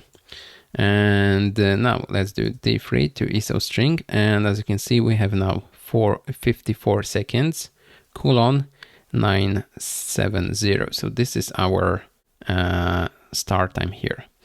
And as you can see, it has been converted to hours, here minutes and seconds. So if we will do, for example, D4, but the start time will be like 105 seconds and 45 milliseconds, then if we, let's do this as a D5, or D5, and let's do D5 to iso string, then you can see that this 105 seconds has been converted to 1 minute and 45 seconds and 450 milliseconds. So that is correct. So we need to use something like this, and then we need to grab to iso string, and we just grab this part. So let's see. I'll put maybe this as a separate function called seconds to hour, minute, seconds, and milliseconds, something like this. And we will have here time string. Let's call it like this. and we just need to do this. So here we put our time string, and maybe we can call this t as a date. And now we grab this, we do to ISO string, but we want to have only this part, hours, minutes, seconds. So let me see, if I do d5 and let's do slice, let's start from the 11 part. Yes, that's correct, 11 part. And I don't want this z, I don't need this z. So let's try with the 20, no, 23. Yeah, 23 is okay. So I just interested in this part that starts after t and ends before the z. So let's put this slice from 11 to 23, and we can just return it. All right, so we have start time and end time, and now we can use this function seconds to hours, minutes, seconds, and milliseconds to create something like this, right? So maybe we can put it like this, const, or maybe we can put it directly to the srt string result. So for this row, we need to have first this part. So we can do something like this, seconds to this, and here we put start time. And then we need to pass here this arrow with 2 dashes. Then let's add a plus here, and let's also add 6 seconds to this, and end time. We forgot, I think, about one thing. Let's see. This does this here, a dot, and instead of the dot we need a comma here. So I will go here and I will do replace. I will do replace dot with a comma. Right, and now we will see how this looks like. So let's do refresh. And if I click this button, you can see that we get something like this. It's not exactly what we wanted because I forgot about break line on the end here. So I will do here plus, and let's do break line. Now it's really long here. Maybe I can put this into new line, and this into new line, and this into new line, so it will be easier to follow. Now let's see, I will refresh again, and let's do apply captions, and let's see what will happen. So we have this, and I think it looks fine. I guess we can also validate this somewhere. So I will copy this, all of this, yes, and srt validator. And there's a validator line that you can just put stuff and validate. And as you can see, it's valid. So everything works fine. So now we can use this result as captions for our FFmpeg. So let's grab it here. Const srt equals this. We don't need parentheses here. And now we can put this somewhere here into exec. So how we are going to do this? It's very simple, maybe not very simple, but if you Google for FFmpeg subtitles placement or something like this, you can see some examples that you just put it, let's see, subtitles, they have, let's remove the placement, just subtitles, and here is the documentation of FFmpeg, and you can see we are adding this input of this, then you need to add this flag and then subtitles. So here's our output, let's put it here. Here is our input, and we need to add those flags, VF, and something like this. So let's put it here, but needs to be a separate string. So let's put it like this. And as you can see here, we have this subtitle srt as a file, but we don't have it yet inside our FFmpeg environment. So we need to put it right. So I will call this maybe just subs. And now let's add this file, await ffmpeg, write file, and subs. And now we need this srt, so let's put this one somewhere here above. And here I will just do await. Or maybe we don't need await. We just need to put this srt inside. All right. And now this will work.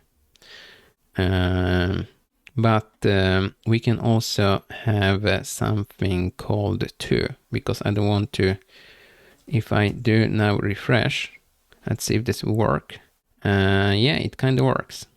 So, but as you can see, it will take few minutes or so, and I want to make it faster. So, or just for the preview. So I will add a to param, and the value will be 0 hour, 0 minutes, and 5 seconds in. So I want to only have 5 seconds of the video, just for now.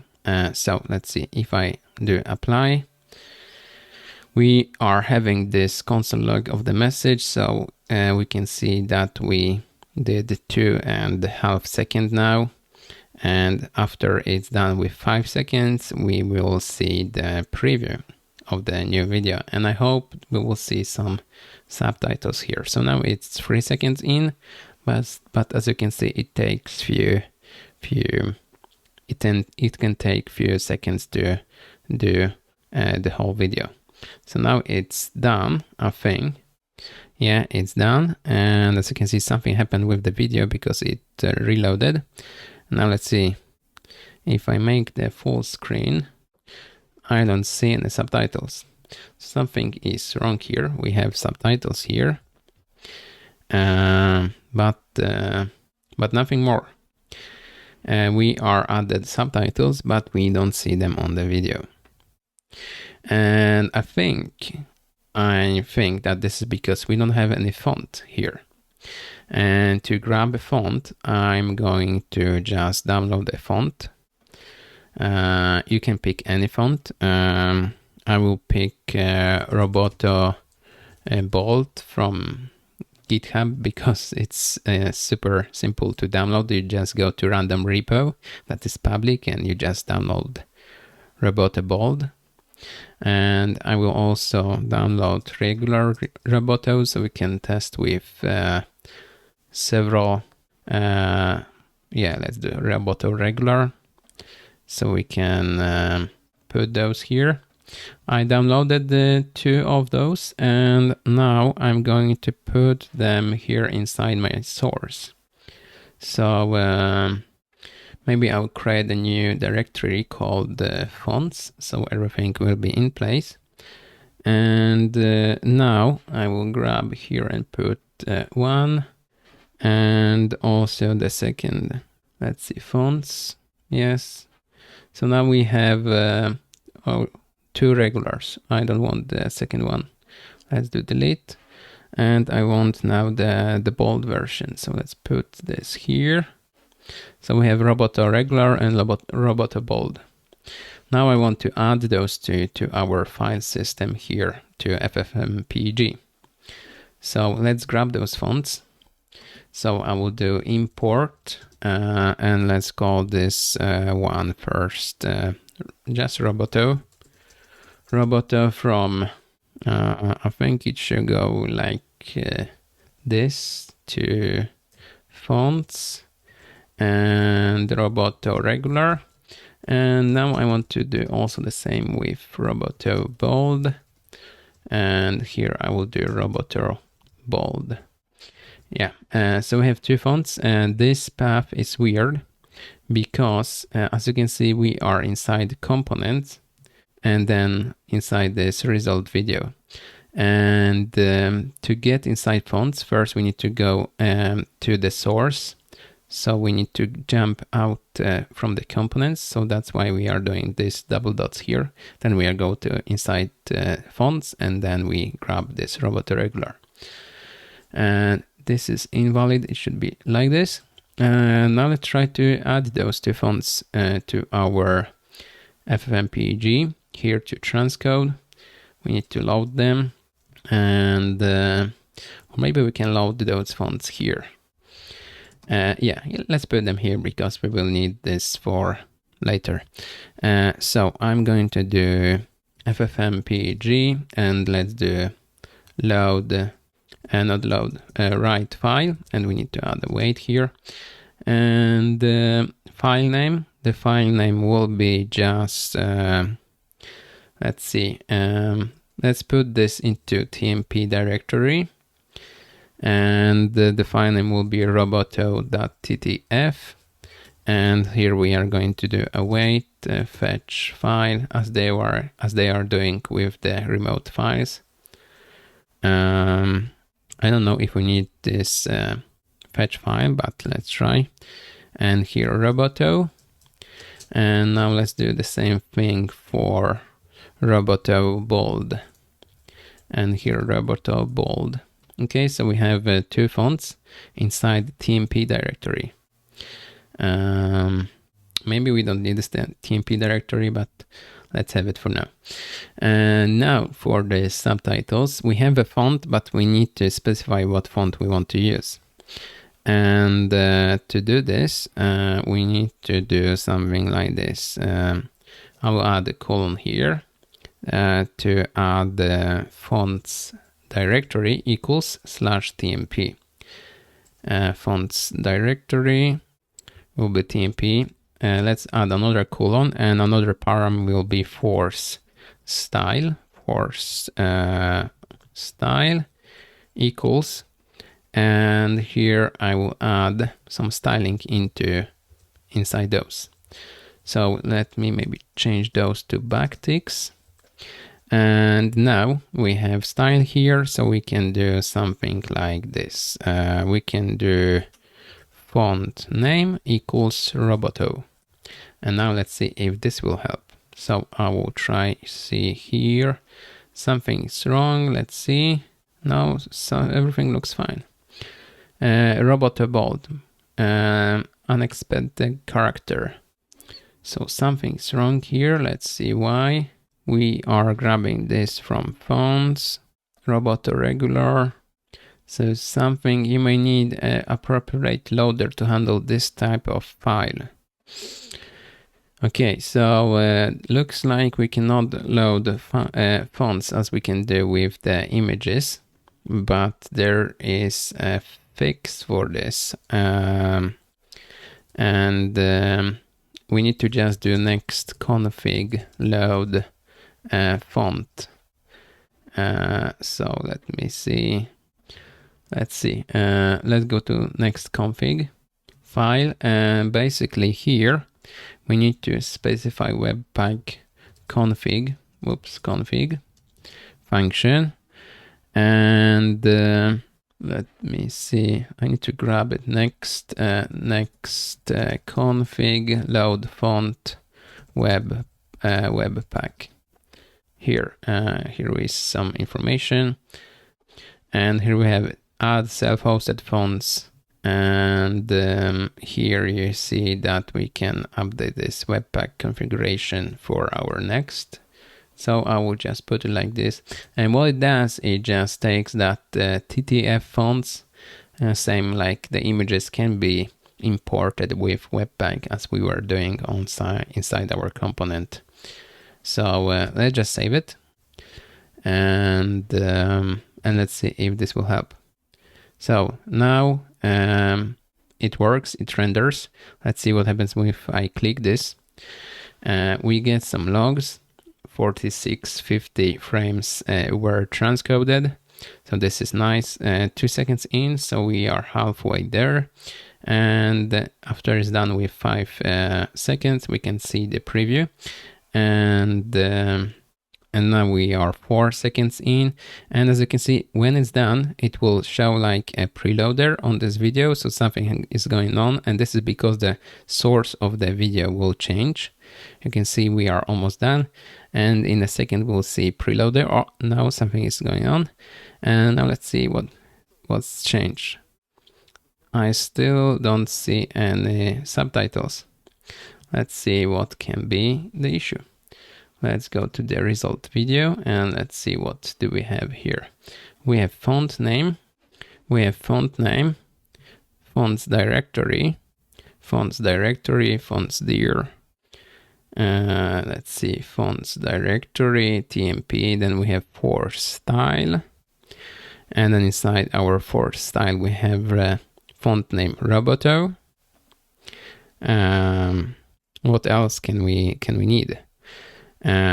We can add here inside this for style. Here we use colons, and this style here is ASS style format. So if you want to see some more documentation, there are like margins and stuff.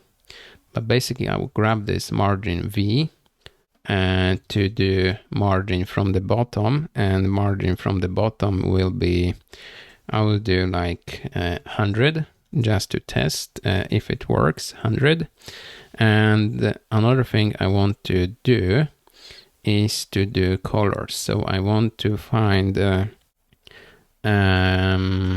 color. We have outline color, primary color. I will do primary color. I think it's, let's see, it's color. So it's like British English. And here I will just do, I want to do white. But as you can see, they have colors in different way. If I search for colors, you can see here how it's supposed to be placed. For example, this one is red, and it needs to always start with, it needs to go like this. So I will put this one example here and I will explain. This is red. It always starts, color starts with this and sign and it ends with this and sign. And then we have always start with H, and then we have FF, and then we have missing 0, I think. Let's maybe try with this one, and this one is blue. It's RGB, but in reversed order. So I will put this one, and this one is blue. So this is RGB part, but as you can see, FF is on the left side, not on the right side, where is B for blue, because it's in reverse order. I want to have white, so I will do FF, FF, FF. Okay, and let's see if this will work. I also added this margin of 100 from the bottom, and let's see if this will give any result to see any captions. So now let's do apply captions, and now we have an error. So something is wrong. I guess this is something wrong with this for style that I added here. We have font name, margin V, primary color, and something is wrong here. Let's see, is it something with the color here, 2, 4, 6? No, but I will try to remove this primary color, and let's see if this will work now. Apply captions. Let's see, aborted. No, something's still wrong. I will change this margin V to just 10. Let's see if this will help. Apply captions. No, conversion failed. Maybe because of this margin V, I will remove it as well. So now let's do refresh. Apply captions. Now it's working because it's doing those frames. Let's try to put back this margin V. Maybe before we will do margin V, let's do font size. Font size equals, and let's do, I don't know, 30. And now I will reload, and let's see if this will work. If we will get an error, we get an error. Font size 30 didn't work. We have font name Roboto. Font size 30 didn't work. Let's see, is there something wrong with the fonts? No, this looks fine. Let's try with the bold. I will do roboto bold. Let's save this one and let's refresh and let's hit apply captions. Invalid argument. So something's wrong here. Let's remove this font size. And I think I know what is wrong. We are missing the closing of those ticks here. Now let's do refresh. Let's do apply captions. No, still an error. Let's see. For style, font name roboto, bold. I will remove the bold part and I will make this longer. Let's see, for style, it goes from here to here. We have roboto here. Let's try to put this into single quotes. If this will change anything, maybe it will. And now let's see, apply captions. And now it's kind of working. So I guess that was the issue. Let's do comma and let's do vertical margin vertical of 100 just to test stuff. And let's see if what will happen if I do roboto bold. And now let's check if I refresh and I do apply captions. Yeah, it's running and it will take few seconds to complete, but now it's even much faster. There's something else we can add here as a param. It's all called the preset. Preset, and we can add ultra fast to make it faster. And maybe the quality will not be the same, but now if I refresh and I do apply captions, you can see that we are 2 seconds in, 3, 4, 5, and now it's done. So now let's see and now as you can see, we have our subtitles here, or maybe not subtitles, but captions. And it's done after 5 seconds because we converted only 5 seconds. But if I remove it, we will get and save. And now if I do apply captions, you can see it will transcode the whole minute of the video because this one is like 59 seconds. And after it's done, we will have the new version that we can download here. So we are basically done. What's more that we can do is that we can add the options for colors of the texts. For example, we have this, I think it was white, but let's try to put back the 2 to 5 seconds, and let's try to put extra colors here. So I want this primary color equals, and let's add those end signs, and it starts with H. And then I want the white, so let's do 1, 2, 3, 4, 5, 6. And there is also a thing called, now we can see the preview of 1 minute video. So let me mute this because, and as you can see, we have those captions here. So that is really nice. But one more thing I would like to add here, we have primary color, and I want also to add the outline color. Let's do outline color, and let's do this maybe red. So let's do end signs and H, and now RGB, but in reverse, so it's 0000 FF because I want this to be red. And now let's refresh and let's see if this will work. So after 5 seconds, because I put back this, I only want 5 seconds. And as you can see, we have a red border on the white text. So now it would be nice also to have settings for those colors, right? So I will do something like this. I will add here state for primary color and set primary color, use state, and it will be let's say FF. And the same thing for outline.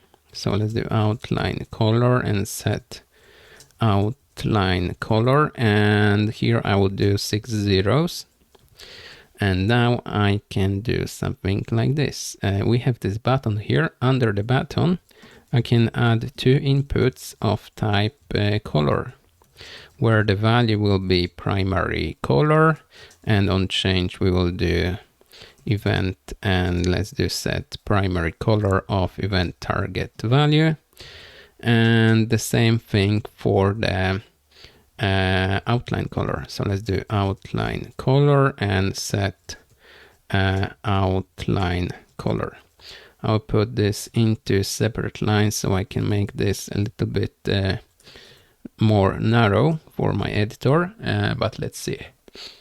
We have 2 colors here, as you can see, and let's maybe add some labels. So here let's add h3, or maybe just a text saying primary color. And now let's do here break line, and let's do outline color. Yeah, and now let's see. Yeah, so we have something like this, and we can change the colors. And let's try to change this. I would do this to blue, but we are not using the state of primary and outline color here. And this is RGB in the reverse order. So we need to, maybe let's first print those somewhere here. Let's print our primary color to see how it looks like. It looks like this, so that's correct. And we can use it now here inside this. For example, here primary color instead of this FFF. We want to use the primary color from our state, but the thing is we want to do this in reverse. So let's do this, and let's do primary color dot, can we do that reverse? Is there a such function? Let's see. Okay, let's see here. I will do a string and I want to run reverse. No, and there's no such function. Let's see how to do this. JavaScript reverse string, and there should be a way to do this. No, you need to do this to an array and then do reverse. Okay, so let's put a function here called to RGB to ASS color, something like this. And we'll grab RGB, or maybe just two FFmpeg color. And what it will do, it will just return this RGB, but it will do this split and reverse, and it will join, and it will also make this color to this version. So I need to add those ends and the H. So let's add here end sign, and we need to add H here, and we need to add end sign here. So now we can remove this and this part, and here inside we can just do to FFmpeg color primary color, and for outline we can remove this part, and we can do here to FFmpeg color outline color. Now let's see if this will work. If I refresh, and let's do primary color of, I don't know, let's do blue and green, and outline will be red. Right, and now if I hit apply captions, it should only do 5 seconds of it. So it should be done in just now. And now let's see, I will mute this because I don't want to hear. And it's almost there. Something is a little bit off. So that something is not correct here. We are doing split, but then we are doing reverse. Okay, this is not correct. We don't want to do reverse. we want to have reverse by 2 characters. So RGB is something like this. It's 1155cc, for example. And we want to do, we don't want to do CC5511. Instead, we want to grab the first, the last 2, then and then those, and then those. So if it's 1F and C2, we don't want to do 1C, we want to do C1551F. So we want to do this different way. Let's do RGB equals, or maybe let's do const, and let's do BGR, right? Blue, green, red. And basically we grab this one and we do a slice, and we start from 1 because we don't need this hashtag, and we can do just 1, and we take 3. Let's see, yes, the end will be 3.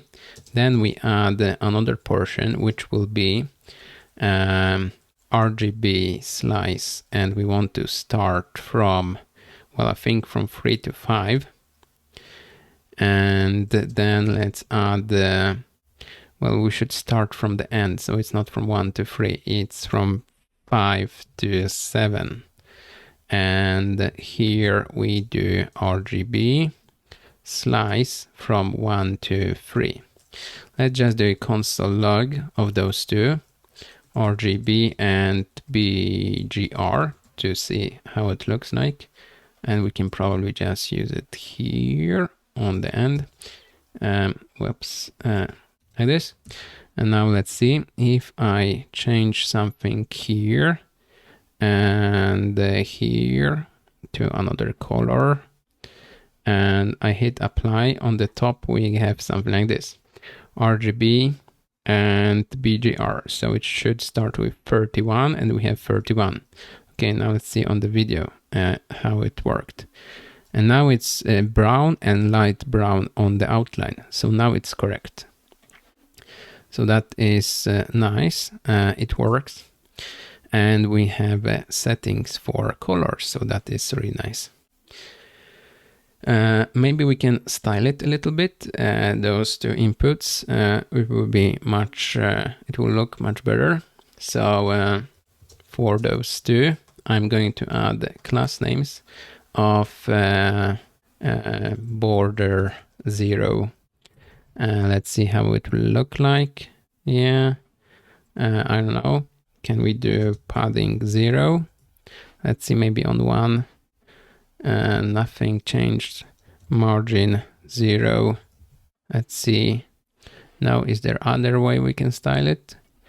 Input color style. Well, it's a hacky way, but we can do this with something like this, WebKit color swatch, and same for Mozilla. So I'm going to copy this, and I will add this for my basic styling here inside the app and globals.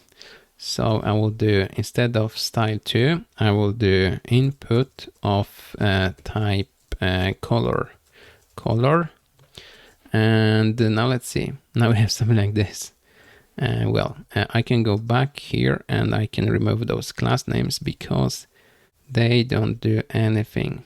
So we don't need this. Let's go back to globals here.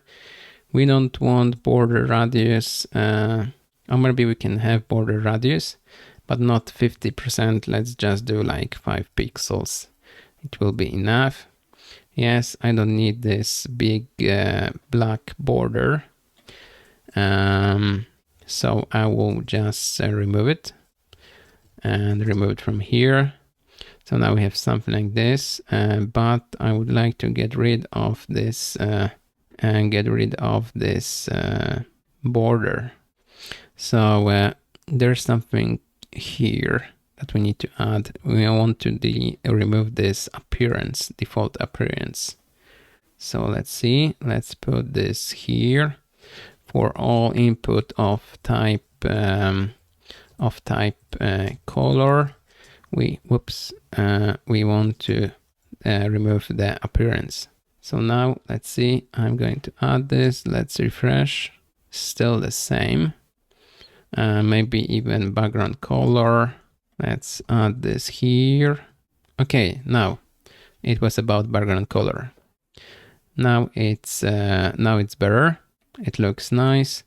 Maybe we can add a border of like 2 pixel solid black on both for Mozilla and WebKit. Let's see. Yeah, I think it looks nice. We could probably make it better, but I think this is good enough. Now let's try to make this blue, primary color blue, and outline will be dark blue. And let's see if this will work. So it takes like few seconds, and now it's done. And as you can see, it looks like it works. You can add another setting for this horizontal stuff. Here, as you can see, we have this margin V of 100. There are also other things that you can style here if you want. I think this is good enough. And one more thing that I would like to fix will be also actually some kind of progress bar, because if I remove this 5 seconds only, and let me refresh this, and I want to apply captions, if I click this button, it starts applying and creating video, but I don't see when it will be done or what's going on or anything. So it would be nice to add some kind of progress bar. And here, as you can see, in this console logs, it's saying like, okay, it's done with 23 seconds of the video, 24, and we can grab this from here. As you can see, we have this log here, and we can also know what is the length of the video. And if we know it's 59 seconds and we are done with 40 seconds, then it's like 70% complete. And what I want to do is when it's running, I want to have a progress bar here loading with how much is done, like 70% or so. Now it's almost done with the whole video, but you get the idea. So this is the next thing that I'm going to fix. So to do the progress bar, we need to go here, and for each message, we want to grab this part, time equals something.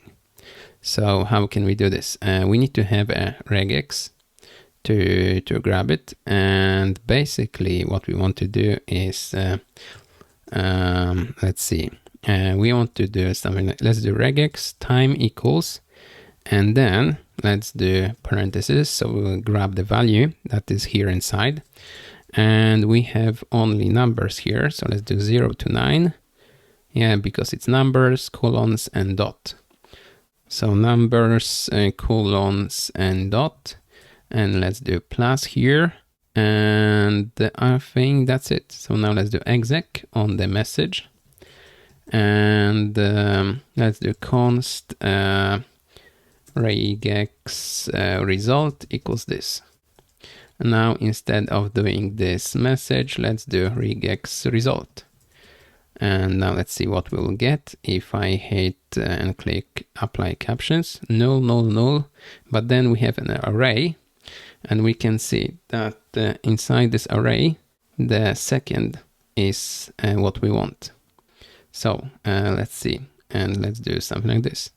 If we have regex result, and we have regex result of the first item here. So first item is actually this one, right? And let's add dot here. And then we will do const and we will know time value. Or maybe we can call it how much is done equals, and we can take this. And now we can do a console log, how much is done. And now if I refresh and I do apply captions, how much is done? We have this. We have some colors also here of console log. We don't need this, but inside how much is done, we can see how much is done. And now we can compare this with how long is the video, right? So, well, how can we know how long is the video?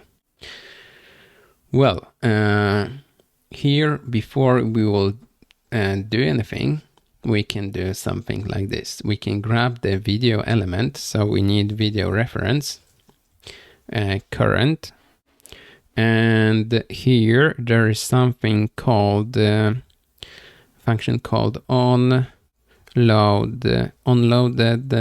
metadata.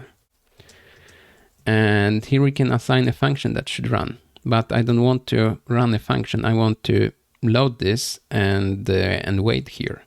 So I'm going to wait for a new promise that will resolve when the video metadata is loaded. So let's do resolve here.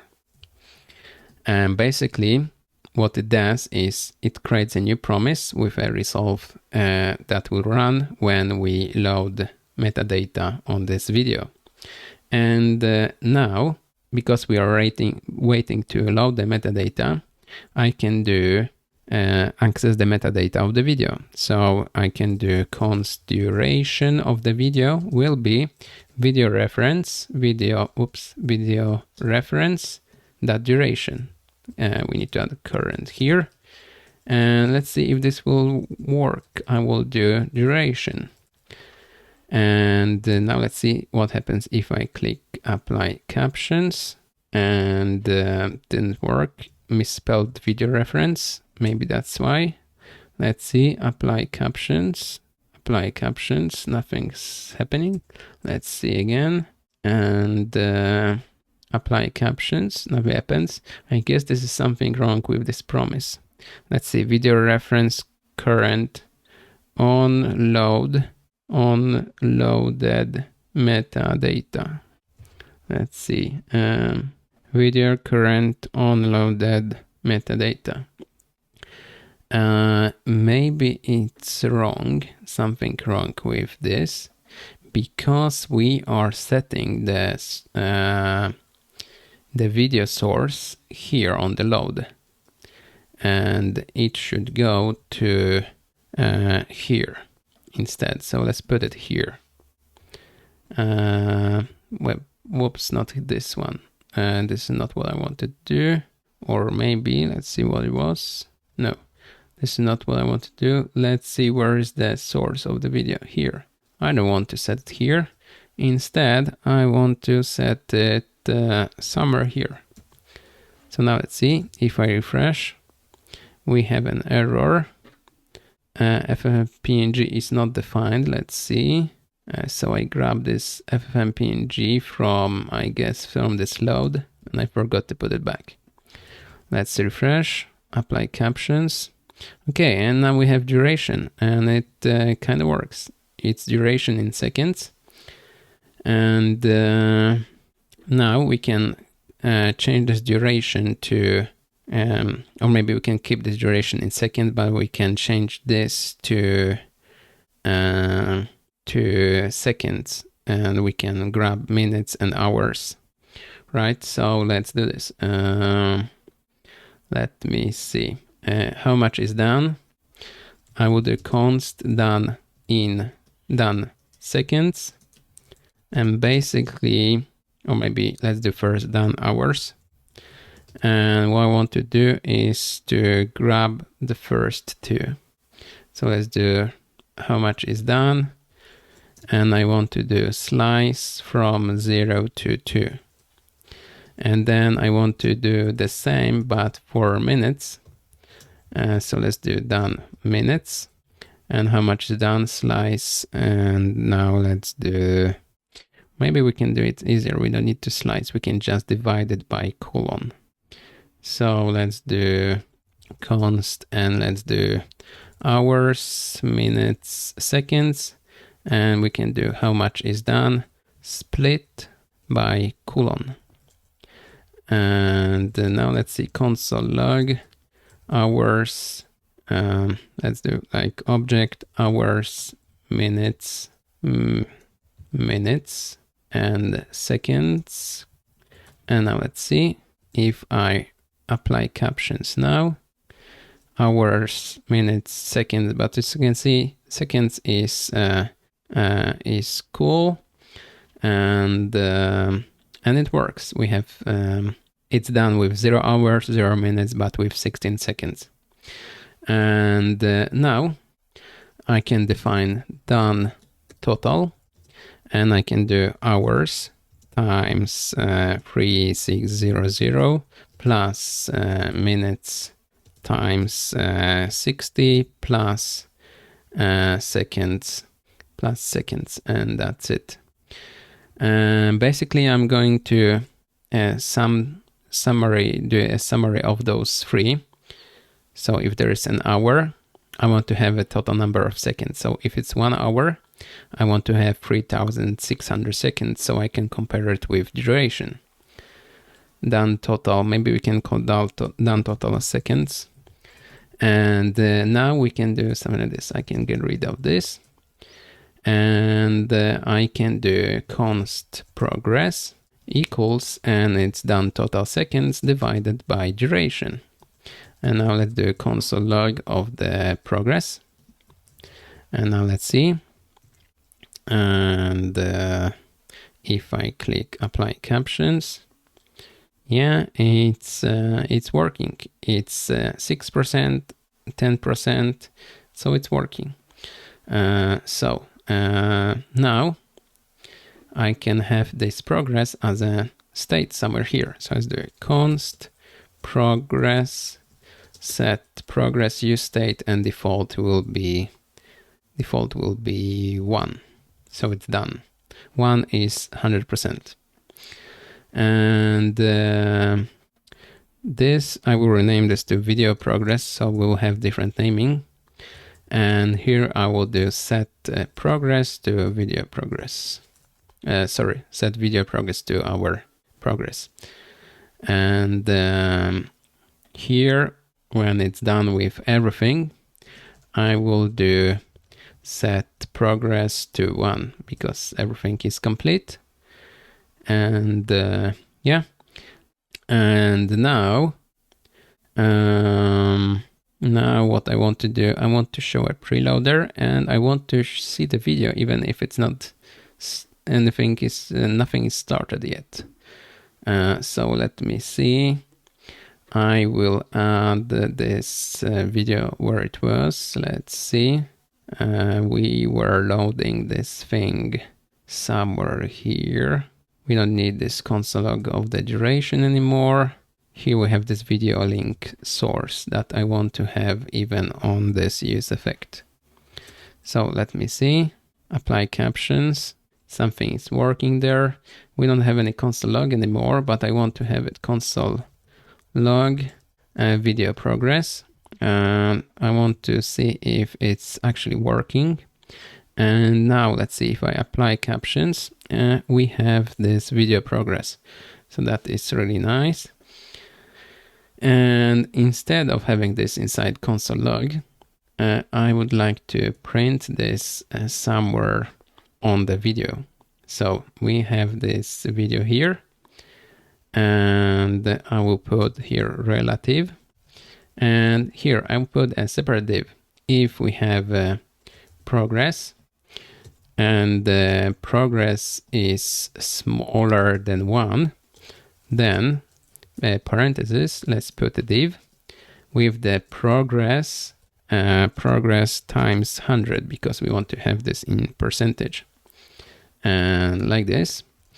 And for this div, I'm going to add the absolute positioning inset of 0 and background black, but like 20% opacity, and the text will be white, and the text will be free Excel.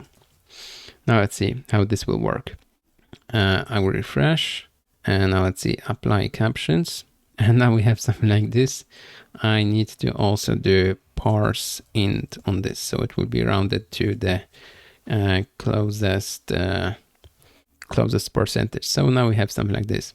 I will put this as maybe h3 with all those classes like text white, and let's make this darker, and I'll put those classes into here. Yes, and this parse int will go here. So now we have something like this, and I want this width to be full and text to be center, and I want to do flex here and items center, so it will be centered. And yeah, we kinda have it. Let's see, overflowing hidden, relative. But let's see, something's wrong here. We have this video here inside.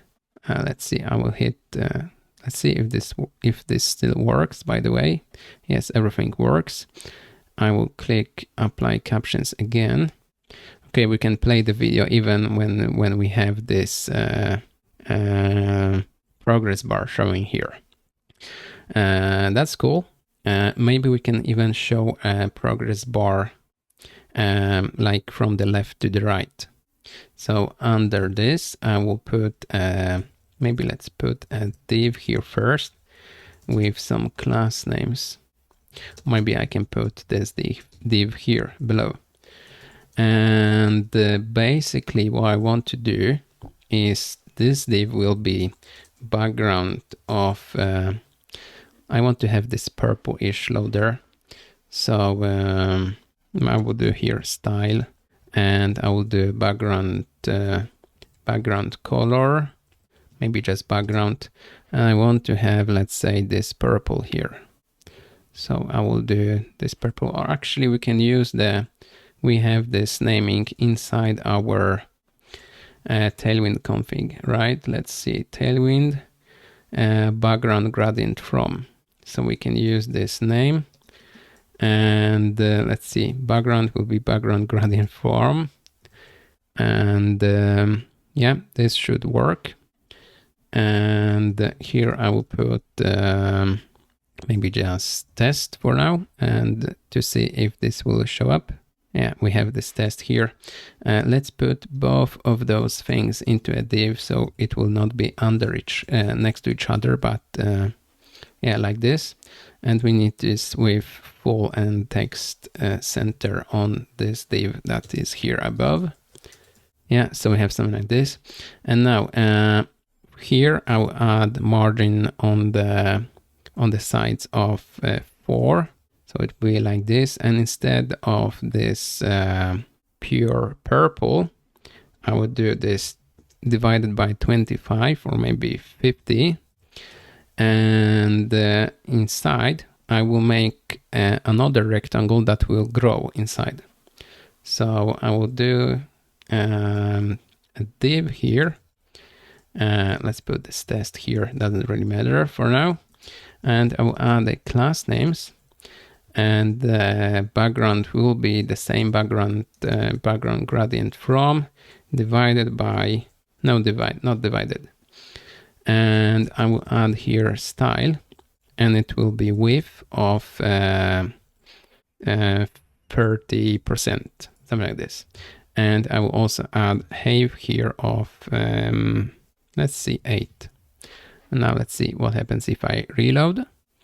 And I hit apply captions, and as you can see now we have this, I will remove this test from inside, and we have this progress bar.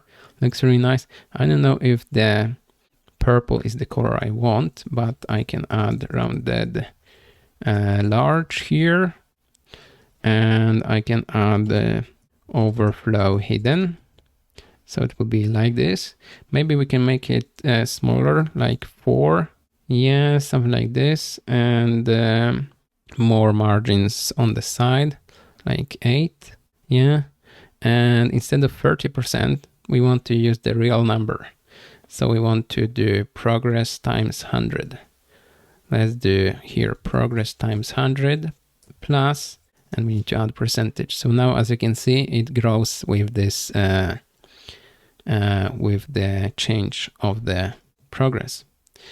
I want to make it even smaller. I want to do this too. And now let's see if I hit apply captions. Okay, it's working. We could put the number inside. So let's maybe do this. I will take this, or maybe the whole h3, and let's put this inside this div. It's barely visible. Maybe I will put here a relative, and here I will put on this one absolute. And I need to make it bigger, so let's do like 8. And let's hit again here. So now we have something like this. I will add here inset 0 and inset 0. So now it should take all the relative should not be on the one that grows, but on the one that's here. So it's so the text is always in the middle. So it's like this. And now we should also make it maybe centered. So let's see. This text is not centered because let's maybe add some padding on the top of 2. And now let's see how this will look like. That's too much. Let's do padding top of 1. We can do padding on the top and the bottom. Let's see. Yeah, I think this looks fine.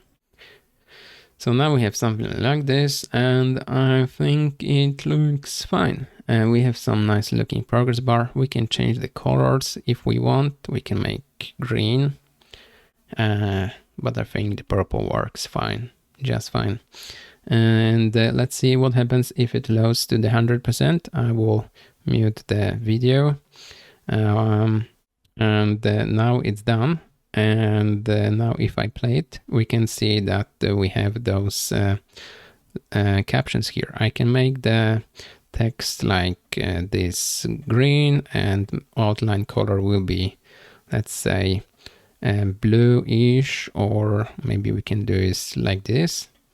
And if I click apply captions, we will see the progress bar once again.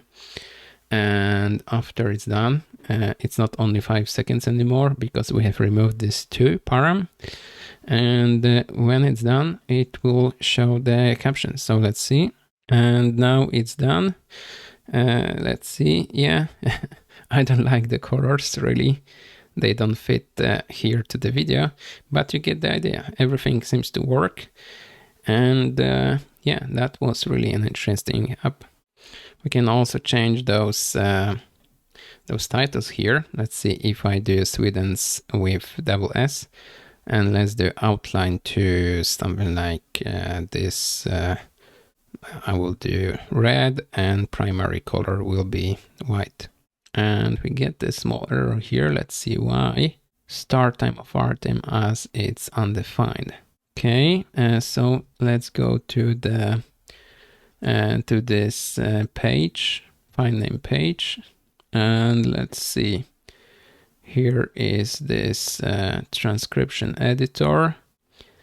Let's jump here inside start time and time content, and let's see. I will change this again. Let's do double S here, and we have a problem with cannot destruct start time of item as it's undefined. Okay, let's see what can be wrong here. Update transcription item. So what it does is updates the value on this property. Maybe we need to have like const new item equals, let's just do this item here. And then on this new item, we want to change this property new item on this property. And then let's do console log new item. Console log new item, but we also need to set it to new AWS items, new AWS items of this index. will be this new item. And now let's see. If I will change anything here, we have new item of Sweden with double S here, but we still get an error inside line 35, somewhere here. Let's see, 35, and it's in AWS transcription helpers. AWS transcription helpers. And I think I know what can be the issue. We cannot distract start time from item. Okay, let's do if no item start time. Then let's do console log item. Let's do item, yeah, just item and all items. And let's add here question mark just in case. And now let's see.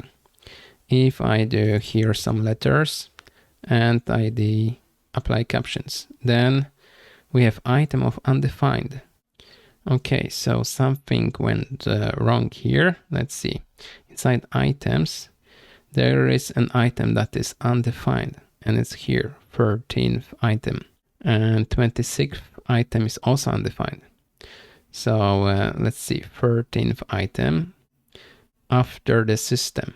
Okay, so it looks like we have empty slots, and to fix it, we just need to filter out those, right? So let's do something like this. Before we will do this items here, I will first filter them, and I will check that item, or maybe not here, but or maybe here, item. Let's do item is not empty.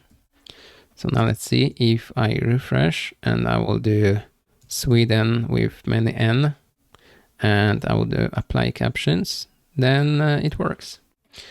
I will go and I will remove the console log from here while it's transcribing the video.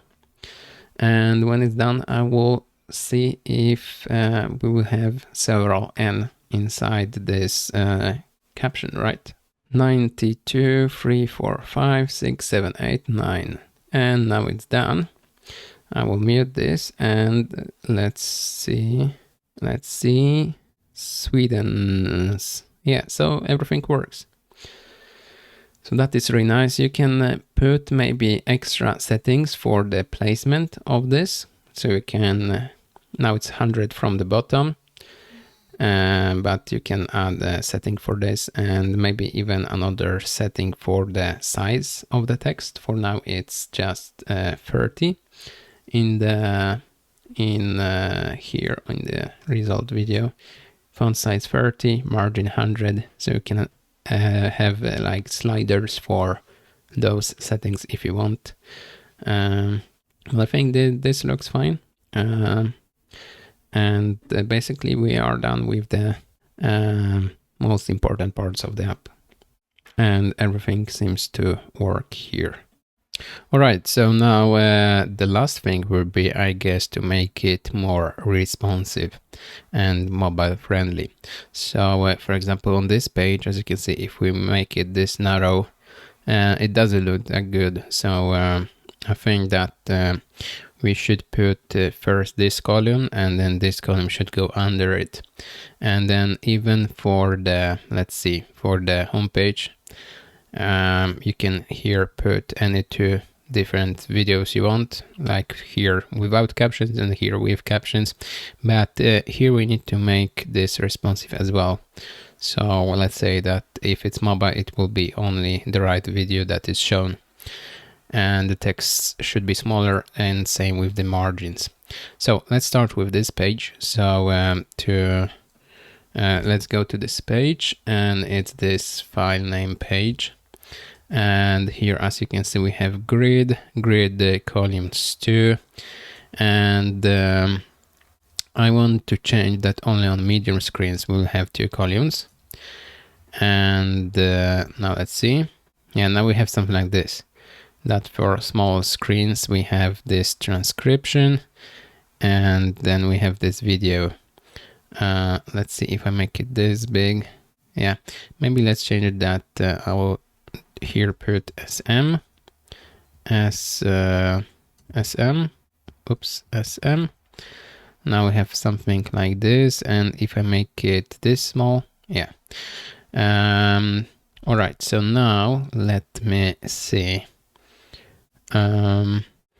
If it's this size or bigger than small, it's 2 columns, and I'll make that default gap will be 8, and for small or bigger screen, it will be 16. So now let's see. Yeah, we have something like this, but there's a lot to scroll here.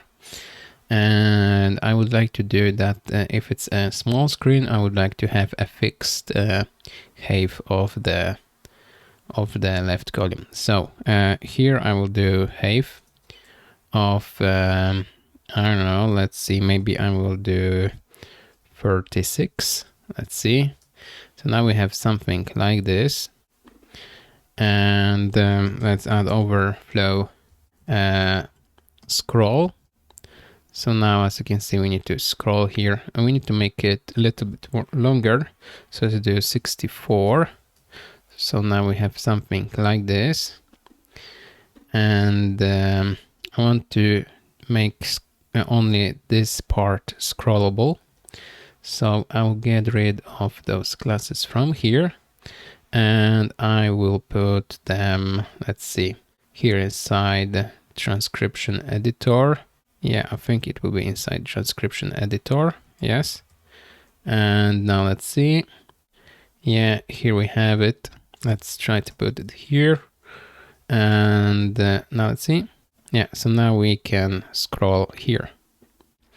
Let's see if I will make it like 48 or maybe 36. 24. 24 is not enough. Let's do 48. Yeah, something like this. And if it's a big screen like this, I don't want this to be scrollable. So let's do that for small screens or bigger, height will be auto. So now we have this sizing. And for small screens, overflow will be auto. So now we have only this regular scroll, and if it's a small screen, we have here some scroll. Right, so that looks good, I think, for this page. We can scroll here and edit, and we can apply captions to the video and change colors, and this looks fine. Now let's fix the home page, because this one doesn't look that good. So let's go to this page inside app, and let's see, we have some stuff here. First we need to change maybe header.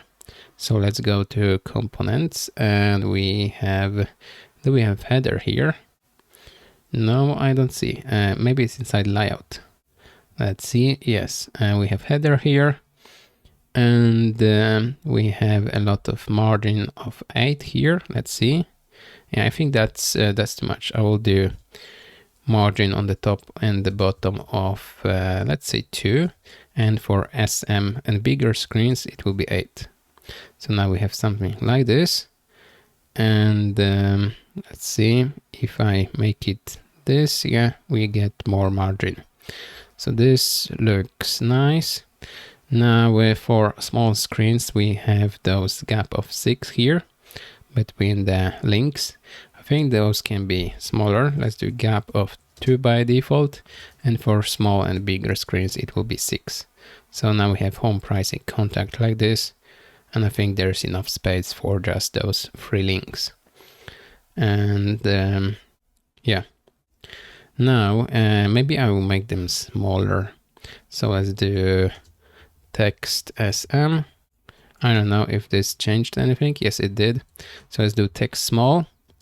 But if we have small or medium screens, I will do text medium. Let's see now.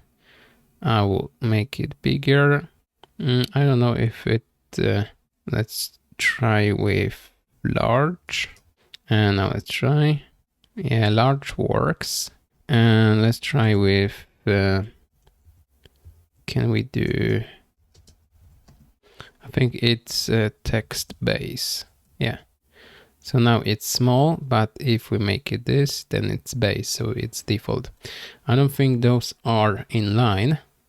So I will do here items center.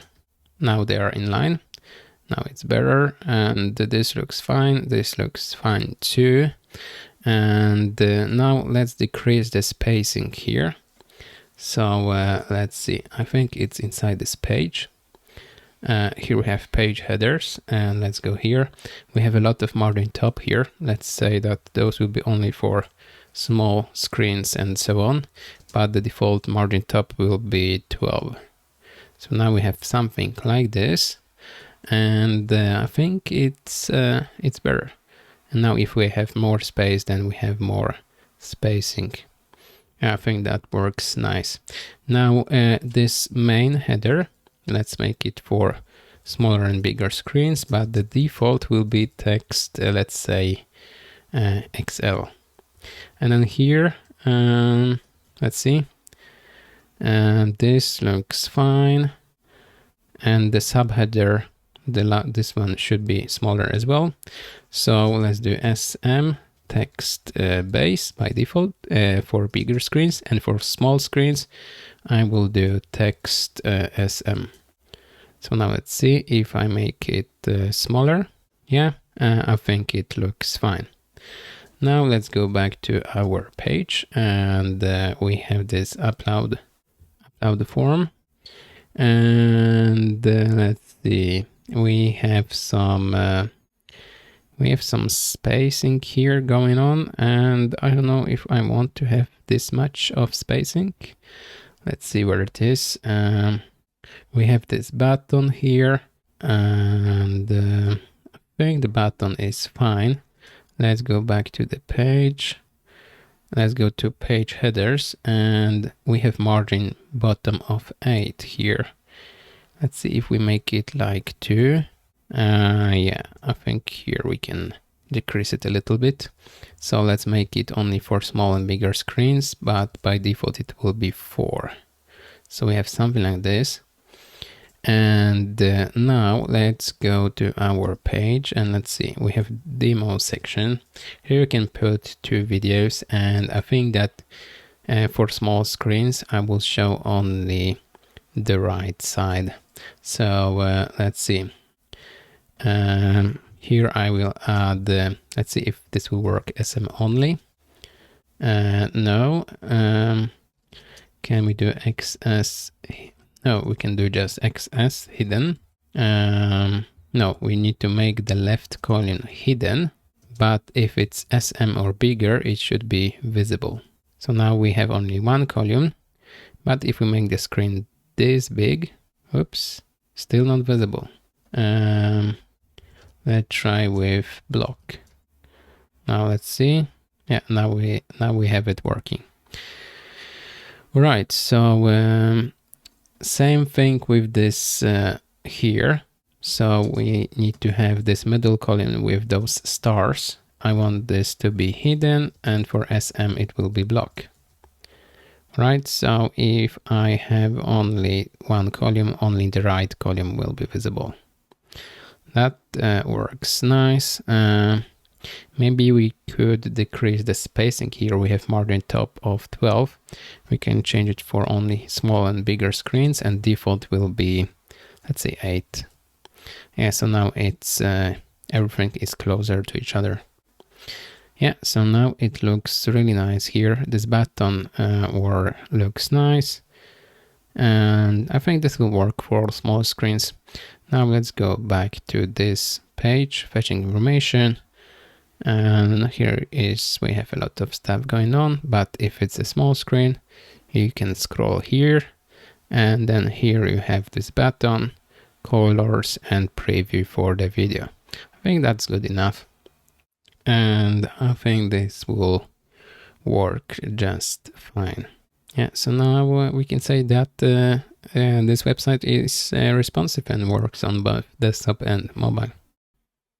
That's all for today. I hope you learned something useful, and if you did, please click the like button and subscribe if you want to see more videos like this one. Have a nice day and see you in the next video.